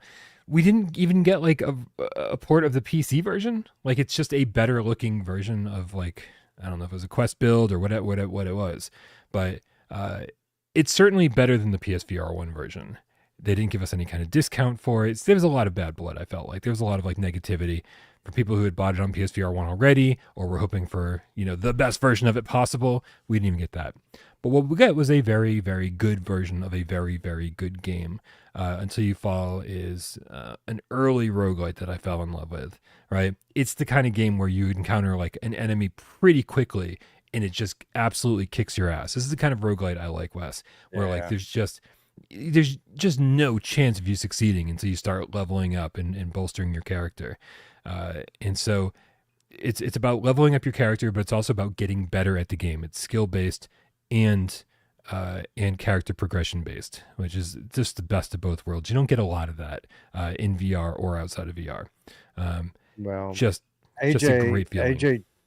AJ doesn't want to play games where you have to strategically die to progress. He does not want to fail. There's a lot of pushback on Monday's episode because some comments. AJ's got to go deal with some people in the comments. No, I agree. Until You Fall is a good one of the early VR roguelites, and you're right. They embody that almost Souls-like difficulty at first, where like, it's really, really challenging. And then as you upgrade and get the hang of it, you progress slowly, just a little bit more each time. So if you're into that, then this is certainly a good one. It's good mechanics too with the melee. Like they did a good job here of their parry system. Like again, one of the first to really kind of nail it. So Rudder Support Mix says, is Underdogs rad? I do want to say since Monday, I've spent more time with Underdogs and played a couple more runs. And I don't know, it might be getting its hooks in me. I haven't fallen in love with it yet. We'll see. I'll keep you posted. I'm not giving up on it. I'm not. There's too many people like that game so much for me to say it's just not for me. I think if I spend enough time with it, it'll finally get its hooks in me. Yeah, I need to get and play that one on PlayStation. I really enjoyed it. The little bit I played it on Quest, and I really dig the vibe of the game, man. I think the soundtrack's awesome. I think the look of the game is awesome. The look is good. Yeah. So yeah, I need to play a little bit more of it before I have a definitive statement to make on it. Yeah, I feel like I'm going to play it like on and off for the next month before you Brian Bite or a review pops up and you're like, okay, I gave this the time it deserved. Are we moving on to page 4 or you got something else on this page? I'll move on and I'll quickly shout out a game that gets no love because it lacks in certain areas. But I like Dead Hook, man. Like I think it's fairly fun to play. I love the locomotion in it and the jumping and attacking the aerial attacks and things that you can do in it. I love the pace of the game. You know the kind of upgrade system and things. The roguelite upgrade system was pretty janky. Could have been fleshed out a little bit better, I felt like. Obviously, they could have given more variety in like the environments and things like that. But I think the core gameplay of Dead Hook is very fun and a game that for me you can pick up and have a blast with for 30 minutes and put it down. Um, which isn't typically what the goal is with a roguelite, right? They want you to play it over and over and over again. But Sure. I can give it a run or two and put it down and enjoy it. And for what, $8 or $9 for Yeah. plus users, I'm in. I tried, man. I tried. Dead Hook was story time. Dead Hook was the reason I created Brian Bites because I was like, I'm fucking tired of playing this game. I don't want to play it anymore. I'm not having any fun. I've already sunk 6, 7, 8 hours into it. I'm not getting anywhere. I think this first boss fight is fucking stupid. And I'm just like irritated with so many aspects of it that I was like, I need a format on the channel where I can say, hey, I didn't finish this game. So take it at face value. I'm only going to rate it from 1 to 3 paws. And it was definitely going to get a 1 paw review. And then I didn't review it. I don't know. Like typical without parole nonsense, where it's like I set out to do something, spend a ridiculous number of hours with it, and then don't do it. But I mean, I have just gigs upon gigs upon gigs of gameplay footage of Dead Hook that I've just been like, fucking whatever. Giggity. Yep. Okay, but that wasn't your actual pick. That was just a shout out along the way. So what's your next pick? Yeah, I probably spoke on it a little more than I originally intended to. It's a Um, GAMESCAST. Of course he's gonna. let's see here. We've got some interesting directions we could go with this next one. Yeah. I'm gonna shout out Aka R. Jeff Minter. I know that this game is confusing when you first pick it up and challenging, and a lot of people don't see the value in it. But if you spend your time in it and you get the hang of it, and you finally start to get your brain around what's happening and how to navigate it, it does have a lot of those classic mentor elements that we've all grown to know and love. So this game at $8, yeah. If you are a fan of the previous Jeff Minter VR collection, you should definitely pick up Aka R. Good to know. Good to know. I feel like I gave it a chance and probably not enough of one. And yeah, I don't know. Maybe I didn't wrap my head around it completely. Wes, is this a new logo for Darkness Roller Coaster. Like, look at it. The old one was so serious, and Yeah. this one's all cartoony and goofy, which is way more appropriate for the game. I wonder if the devs kind of figured out, like, oh, maybe we're putting out the wrong signal here with a serious thumbnail. I see dark coaster rollerness Yeah, when I that look is what at I it. see too. Yeah. What are you gonna do? What are you gonna do? I'm just making Rollerness dark sure. coaster. I don't see it. Listen, there's plenty of good games here that we've sort of rolled past quickly, but um, I am good to move on to the next page. To be honest with you, Well, I'm going to hang out here. You can roll on to the next page. I'll jump around on this one a little bit because there are some other things. all right. Well, then in that case, yeah. Well, I'm going to tell you right now. I think there's only one major one to talk about on the last page anyway, so I don't mind bouncing back after we're done with this. But that's Oregon Quarter. It's not an amazing sale. It is $17.49 instead of $25. But you know what? Again, it is the kind of developer you want to support because they're just making the kind of things that you want. I know it's another horror game. I apologize to the 7 people out there who are not interested in horror, but this is as close to Silent Hill as VR has ever seen. It is just from the way that the characters talk to you in this kind of eerie disconnected way where it's like it seems like they're not even in the same room as you when they're talking to you. It's like this kind of a staple of Silent Hill. Just like something's off about everything. And then you get out into the world and it's just like a ton, like a whole, city to explore. Um, just very cool. It's definitely on the low budget side of things, but Oregon Quarter is just fucking weird, but very enjoyable because it is. Yeah, Urban Quarter is cool. It's very unique, right? Like even within the genre, you don't see many games like this anymore.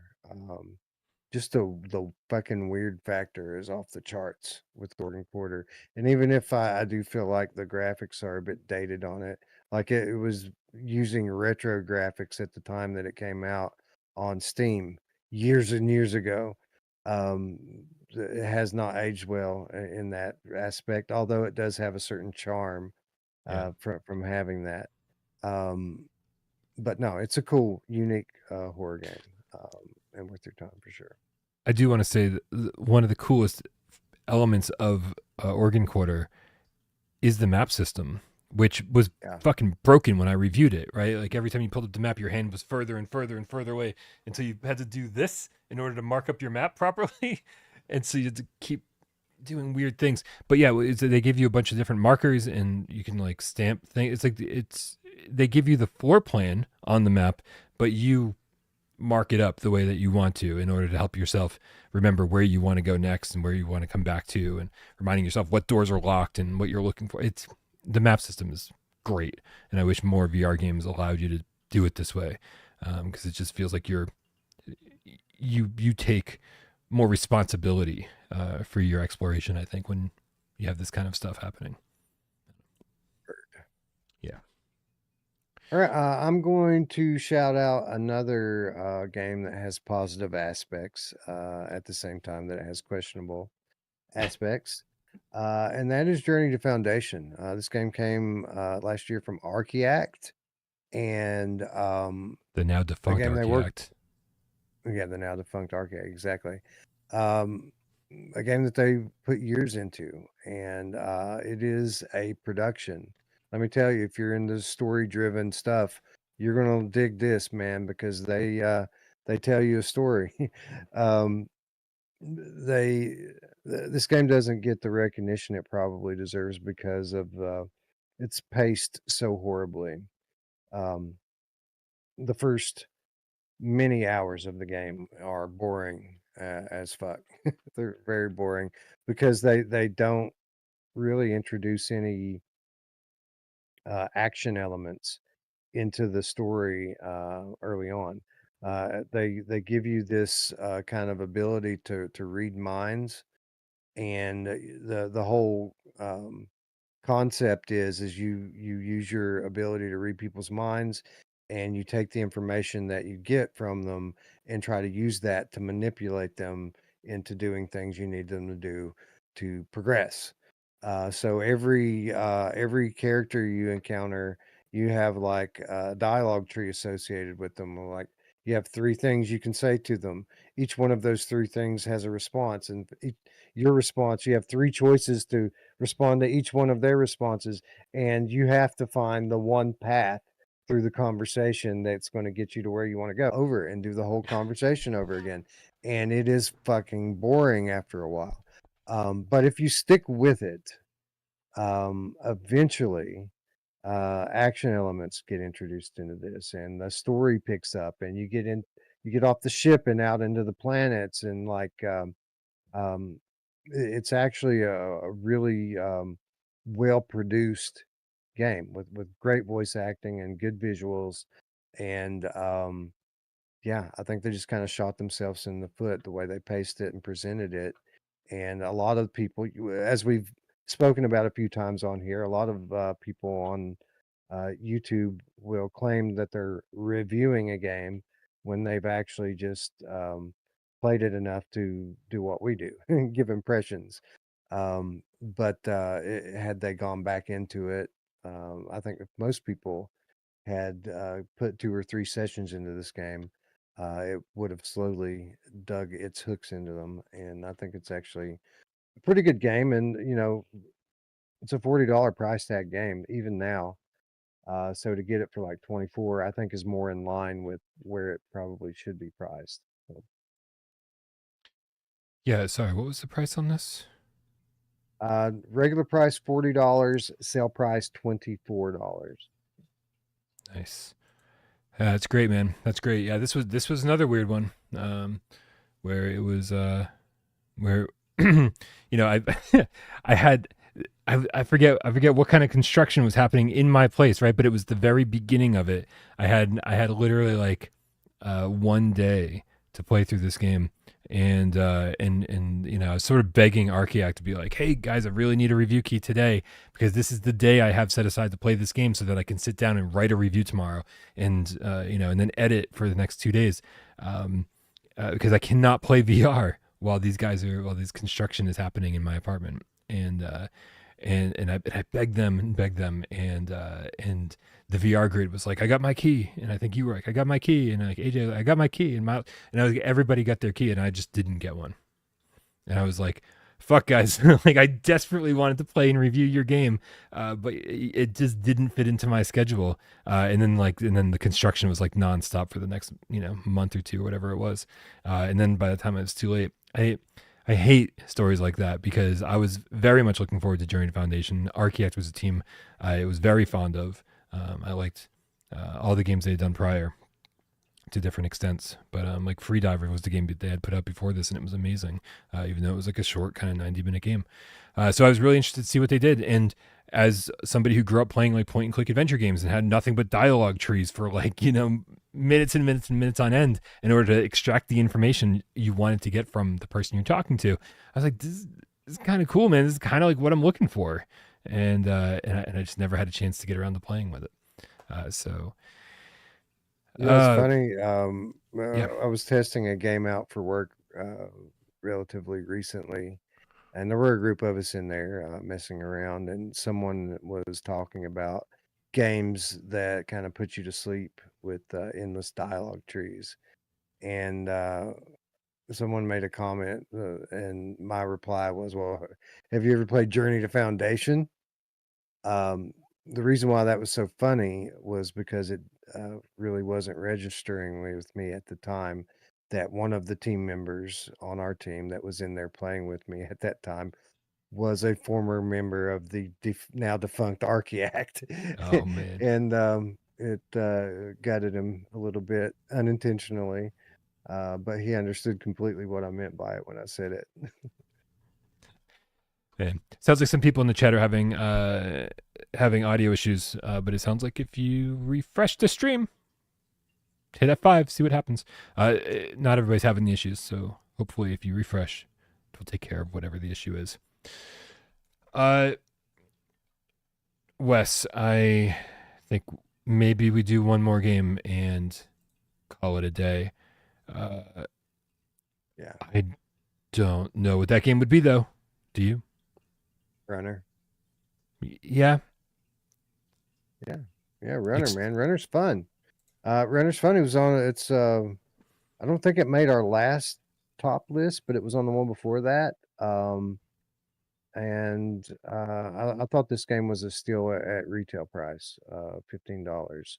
Um, yeah, again, not the biggest scope for this game in terms of like what you're doing, and but fun to play. Like this is a game that puts you on a futuristic motorbike, speeding down the highway and dispatching enemies on the road that come up around you. Kind of a classic feel to this game, like an older gameplay loop, but it's just fun to play and it's so well done. Some of the best adaptive triggers, maybe the best adaptive triggers of any PSVR2 title.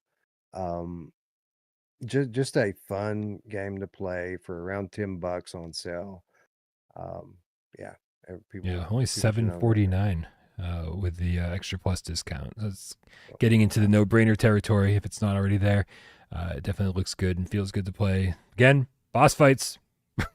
Like, I know that some dude's sitting up here, you know, wishing that there were more boss fights in video games. I think people like me are a dying breed. Every time I bring this up, there's always people that are like, "I don't care about boss fights. Boss fights are so dumb." And I was like, "Well, then Vertigo Games fucking loves you, right? That's just Right, right. that's just something I'll never let developers get away with because boss fights are expensive." Right, it's expensive to make a brand new character with a brand new moveset, with a brand new, create an arena where like he actually like is very specific to him, an enemy you only encounter once in the game, maybe twice. It's not something that it's not something developers want to do. They want to get away with spending the least amount of money possible. Boss fights make the game for me, and so the fact that Runner has a plethora of them is good by me. Plus, it's fucking reeks of Akira, and who doesn't love Akira? People who claim to like action adventure games and don't like boss fights are the same people who claim to like rock music but hate guitar solos. You people, you're missing the point. I don't know what to say to you. Agreed. You know what I'll say to them? It's time for a 4-minute challenge. Woo! Okay. Yeah. All right, you guys. I've got a PSVR1 or PSVR2 game up in this brain of mine. There's not a lot of room up there. It's not very big. Sorry, Scott Gillard. What up, Scott? I meant to give Scott Gillard a shout out earlier in the chat. I think he said he just bought his PSVR2 like last week. So welcome to the family, Scott. Welcome to the GameCat community. Make sure you join our Discord. Click the link below. Come hang out with us. Go subscribe to Wes and we're virtual strangers and all of my co-hosts. They all have great YouTube channels. Nothing but nonstop VR talk. You're gonna love it. But Scott said, is there anything like Uncharted or The Last of Us or Days Gone? I mean, there's Immortal Legacy on PSVR1, and I desperately want that to come to PSVR2. But I mean, honestly, I don't know if I want to recommend Wanderer for somebody that's looking for that kind of stuff. But Wanderer: The Fragments of Fate, which is coming out next week, does have plenty of climbing and exploration, and they've added a bunch more combat in terms of like weapons and fist fighting. But you do have to remember that with Wanderer that it is primarily a puzzle game. Like that is the foundation of Wanderer. It's time traveling and puzzle solving.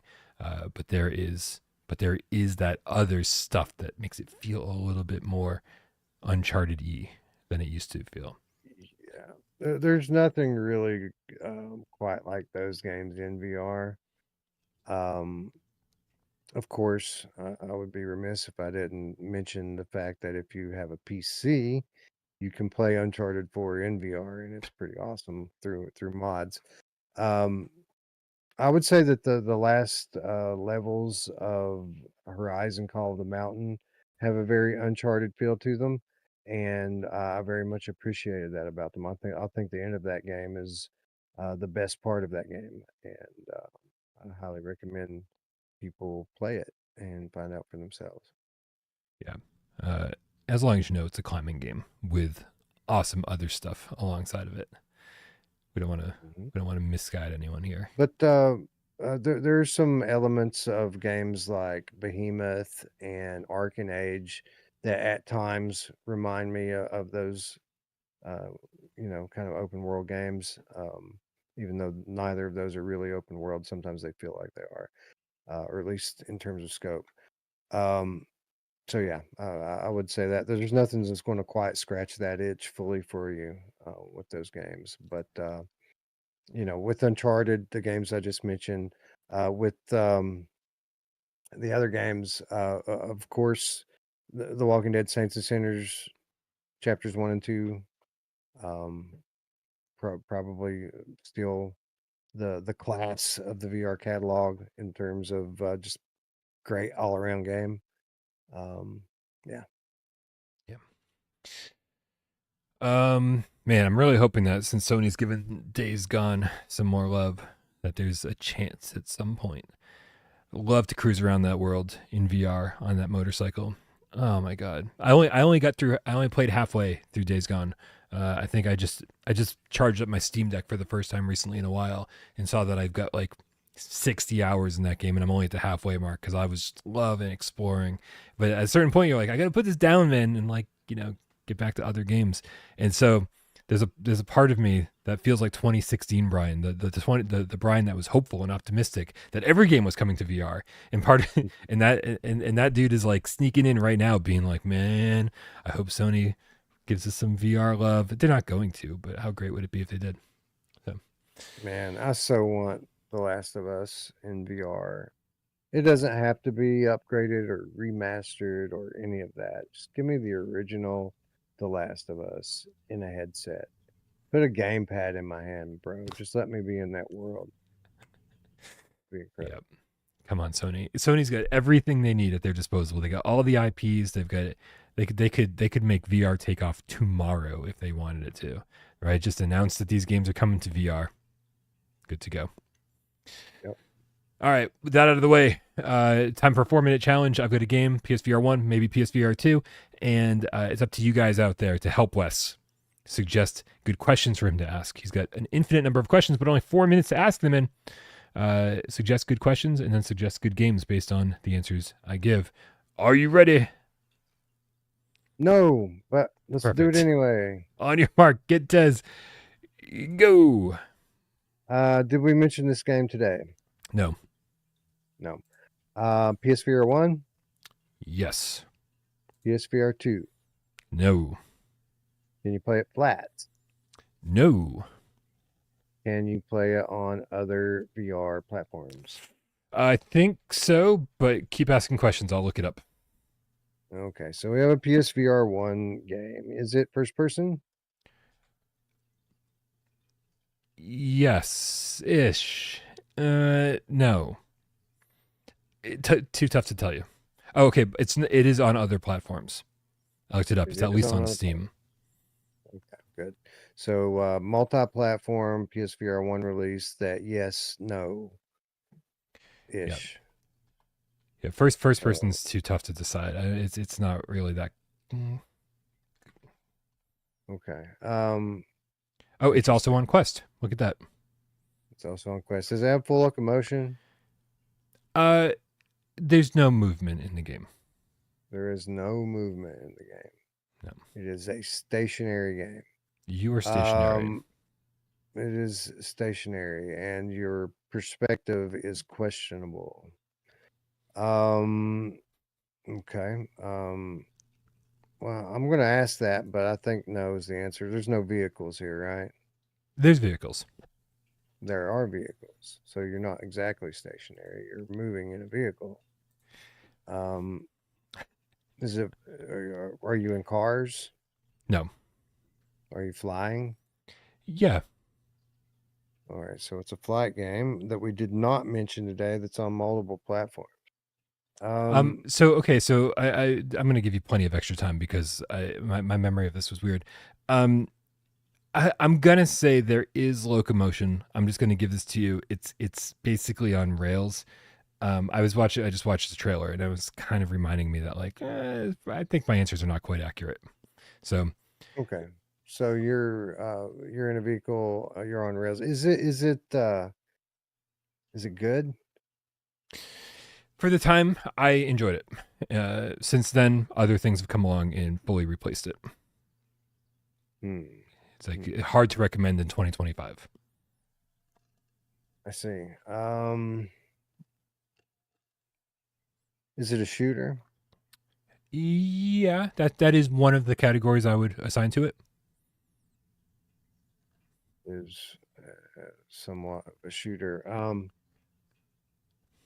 Is it from Ivanovich Games? No, it's not. No. So it's not any of those.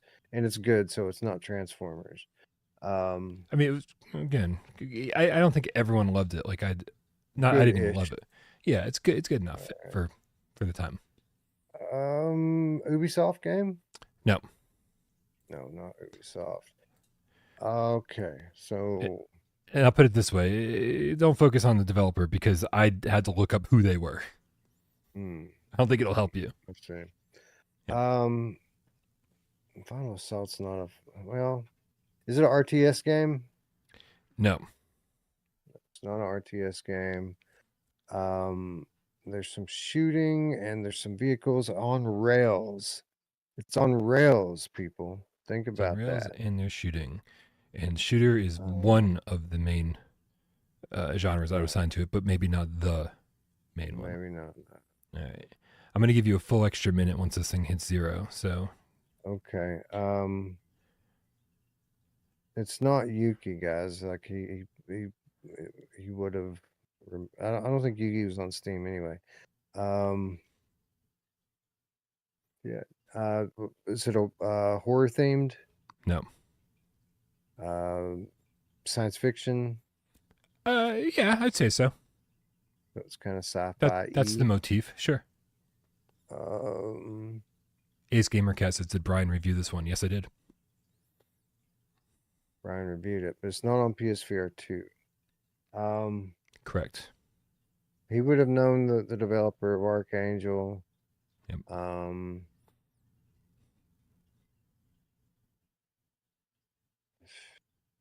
Are you a pirate? No. It's not the shitty pirate flight. You said sci-fi. Don't forget. Yeah, that is a good point. Is it a bullet hell? No. Okay. Can't be Polybius. Polybius not on Quest. Moose Life is not on Quest either. Yeah, 15 seconds. Shit. Is it Dexed? I know it's not, but it is not. It's not. It is in fact by Solus Games, which came out in 2016, soon after launch, the PSVR1. Starship Disco, the rhythm shooter. Remember Starship Disco? vaguely. You've been pulling out some fucking shit on me lately, man. Like some old stuff that I haven't played. But well done. I mean, You did it listen. again. Did you play this one? No.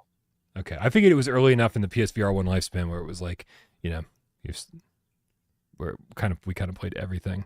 I remember watching people talking about playing it, but I did not play it. I think AJ and I used to fight over this one because I was like, because I think Starship Disco was a really fun rhythm game. It came out before Beat Saber. Right? And like if you played it with the DualShock, it was almost a completely different game than if you played it with two Move controllers. And it was just, yeah.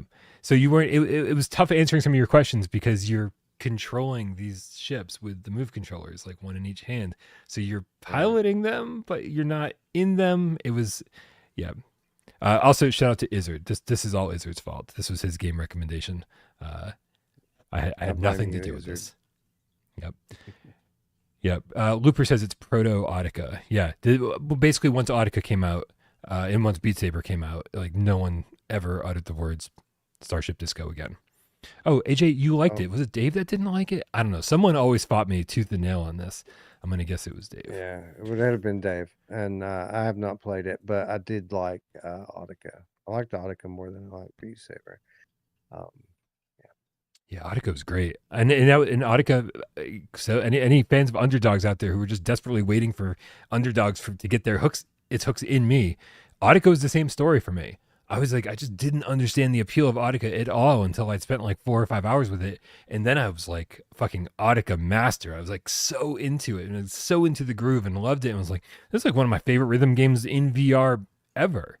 And it's a real shame that we don't have Audica on PSVR2 because that game was fantastic. And I think with the adaptive trigger support in haptics of the PSVR2 Sense controllers, it could be even better. Just saying. oh yeah, and the OLED, man. Think about what that game would look like under the OLED. Yeah, for real.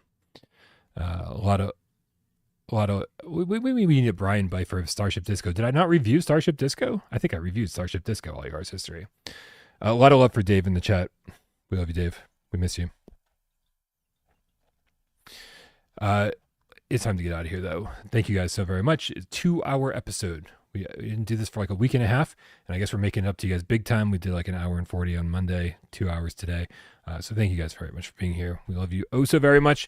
Thanks to everybody who supports the channel financially over on patreon.com/withoutparolegames. Thank you, everybody who's a member over here. Thank you, everyone who tips during the show, like Noctis did with the €1. We appreciate you. You guys are keeping the lights on. And you're paying my taxes, which is good. I just did my taxes today, and it's not pretty. It's never pretty. It always fucking half bankrupts me. I don't understand taxes. Just never get it. But we appreciate you guys. But of course, we're just thrilled that you're here. Don't worry about money. We're just happy that you're here, part of the community, hanging out in the Discord. Click the link in the description below and go subscribe to Wes over at Virtual Strangers, AJ at PSVR Underground, and Myles at whatever the hell the Myles Dyer channel is called. I think it's called youtube.com/Myles. That's it. Let's get the fuck out of here. Happy Wednesday, Wes. Bye. That's it. Just bye. That's it. Bye. All right. Bye.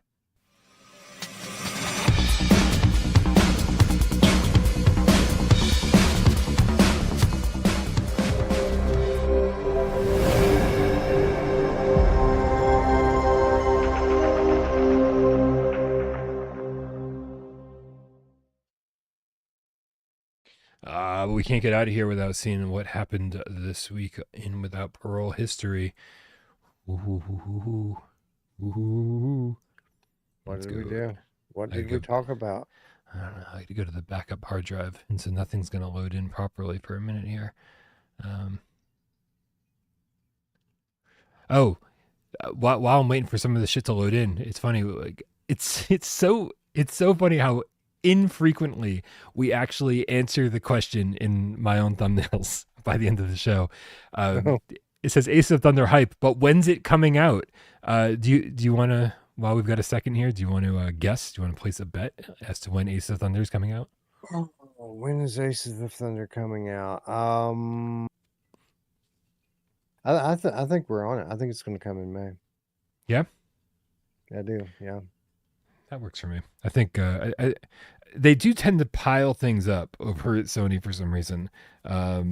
So, you know, with May looking really good already with Slender VR, Slender the Arrival VR, and in the Midnight Walk, I think Ace of Thunder just, you know, make that a month to remember for sure. Yeah, they do come in spurts, and we're about to have one, and I think the next one is being lined up for May. And a lot of VR studios try to avoid releasing games in the summertime because after summer gets here, people go outside, they don't play as much VR, they don't buy as many VR games. So that's why you're going to see a big buildup of games that launch in May. And I think if they aren't planning on launching it in May, then it's likely going to come later in the year. You know, so sorry. Yeah, I see it. I know what you're laughing at. I was sorry. I also come in spurts, Wes. Oh, okay. So let's go back all the way to this day, March 26th, 2022. Here it is. GDC 2022. How VR will change with PlayStation VR2. And then there's a whole separate thing. Are any of these Sony rumors true? I would love to go back and see what those Sony rumors were. Yeah, yeah. But man, GDC 2022. So this was a full year before PSVR2 came out? Yeah. Yeah, if this is 2022 GDC, then yes. Wow. The year I went and played PSVR2 at GDC was in 2023. Right, you get to play So, Horizon. yeah. That's right. Oh no, that was a CES. Oh shit. But yeah, that was 2023. Nice. Yeah. So yeah, I yeah, this would have been the year before. do you have any idea when your first episode was? Do you know how long you've been doing this with me? I feel like we should be celebrating like Yes. anniversaries and Oh shit. no, I thought you No. meant on Virtual Strangers. Like, yeah, I know exactly when we started Virtual Strangers because it is 6 years almost to the day. We started in March 2019 Nice. on Virtual Strangers. But No, you've been I doing don't this with me for remember. at least 3 years, right? Yeah, yeah, I don't know exactly how long, but yeah, it's been about 3 years. Yeah. Yeah, it It's been a was. great 3 years, Wes. It's been a good time. Yeah, it has been awesome. I remember it was. It was like it would have been around Song and Smoke, a little after that, maybe. Like maybe around the time that Wanderer came around and Zenith and those games. Yeah, so a few years. Yeah. What a long, strange trip it's been. Sorry. Indeed. When all I have is yearbook quotes, and which were already generic quotes of the Grateful Dead. Like that's not going great. I think we managed to go through this entire episode without even saying that Hitman launches in just a few hours. So very much looking forward to playing that tomorrow. And Yes, yes, me too. hopefully it's been worth the wait. So let's get out of here. And hopefully everyone will have dreams of sugar plums tonight and wake up tomorrow to an awesome new PSVR2 game. But we will do our absolute best to keep you posted on that. Indeed.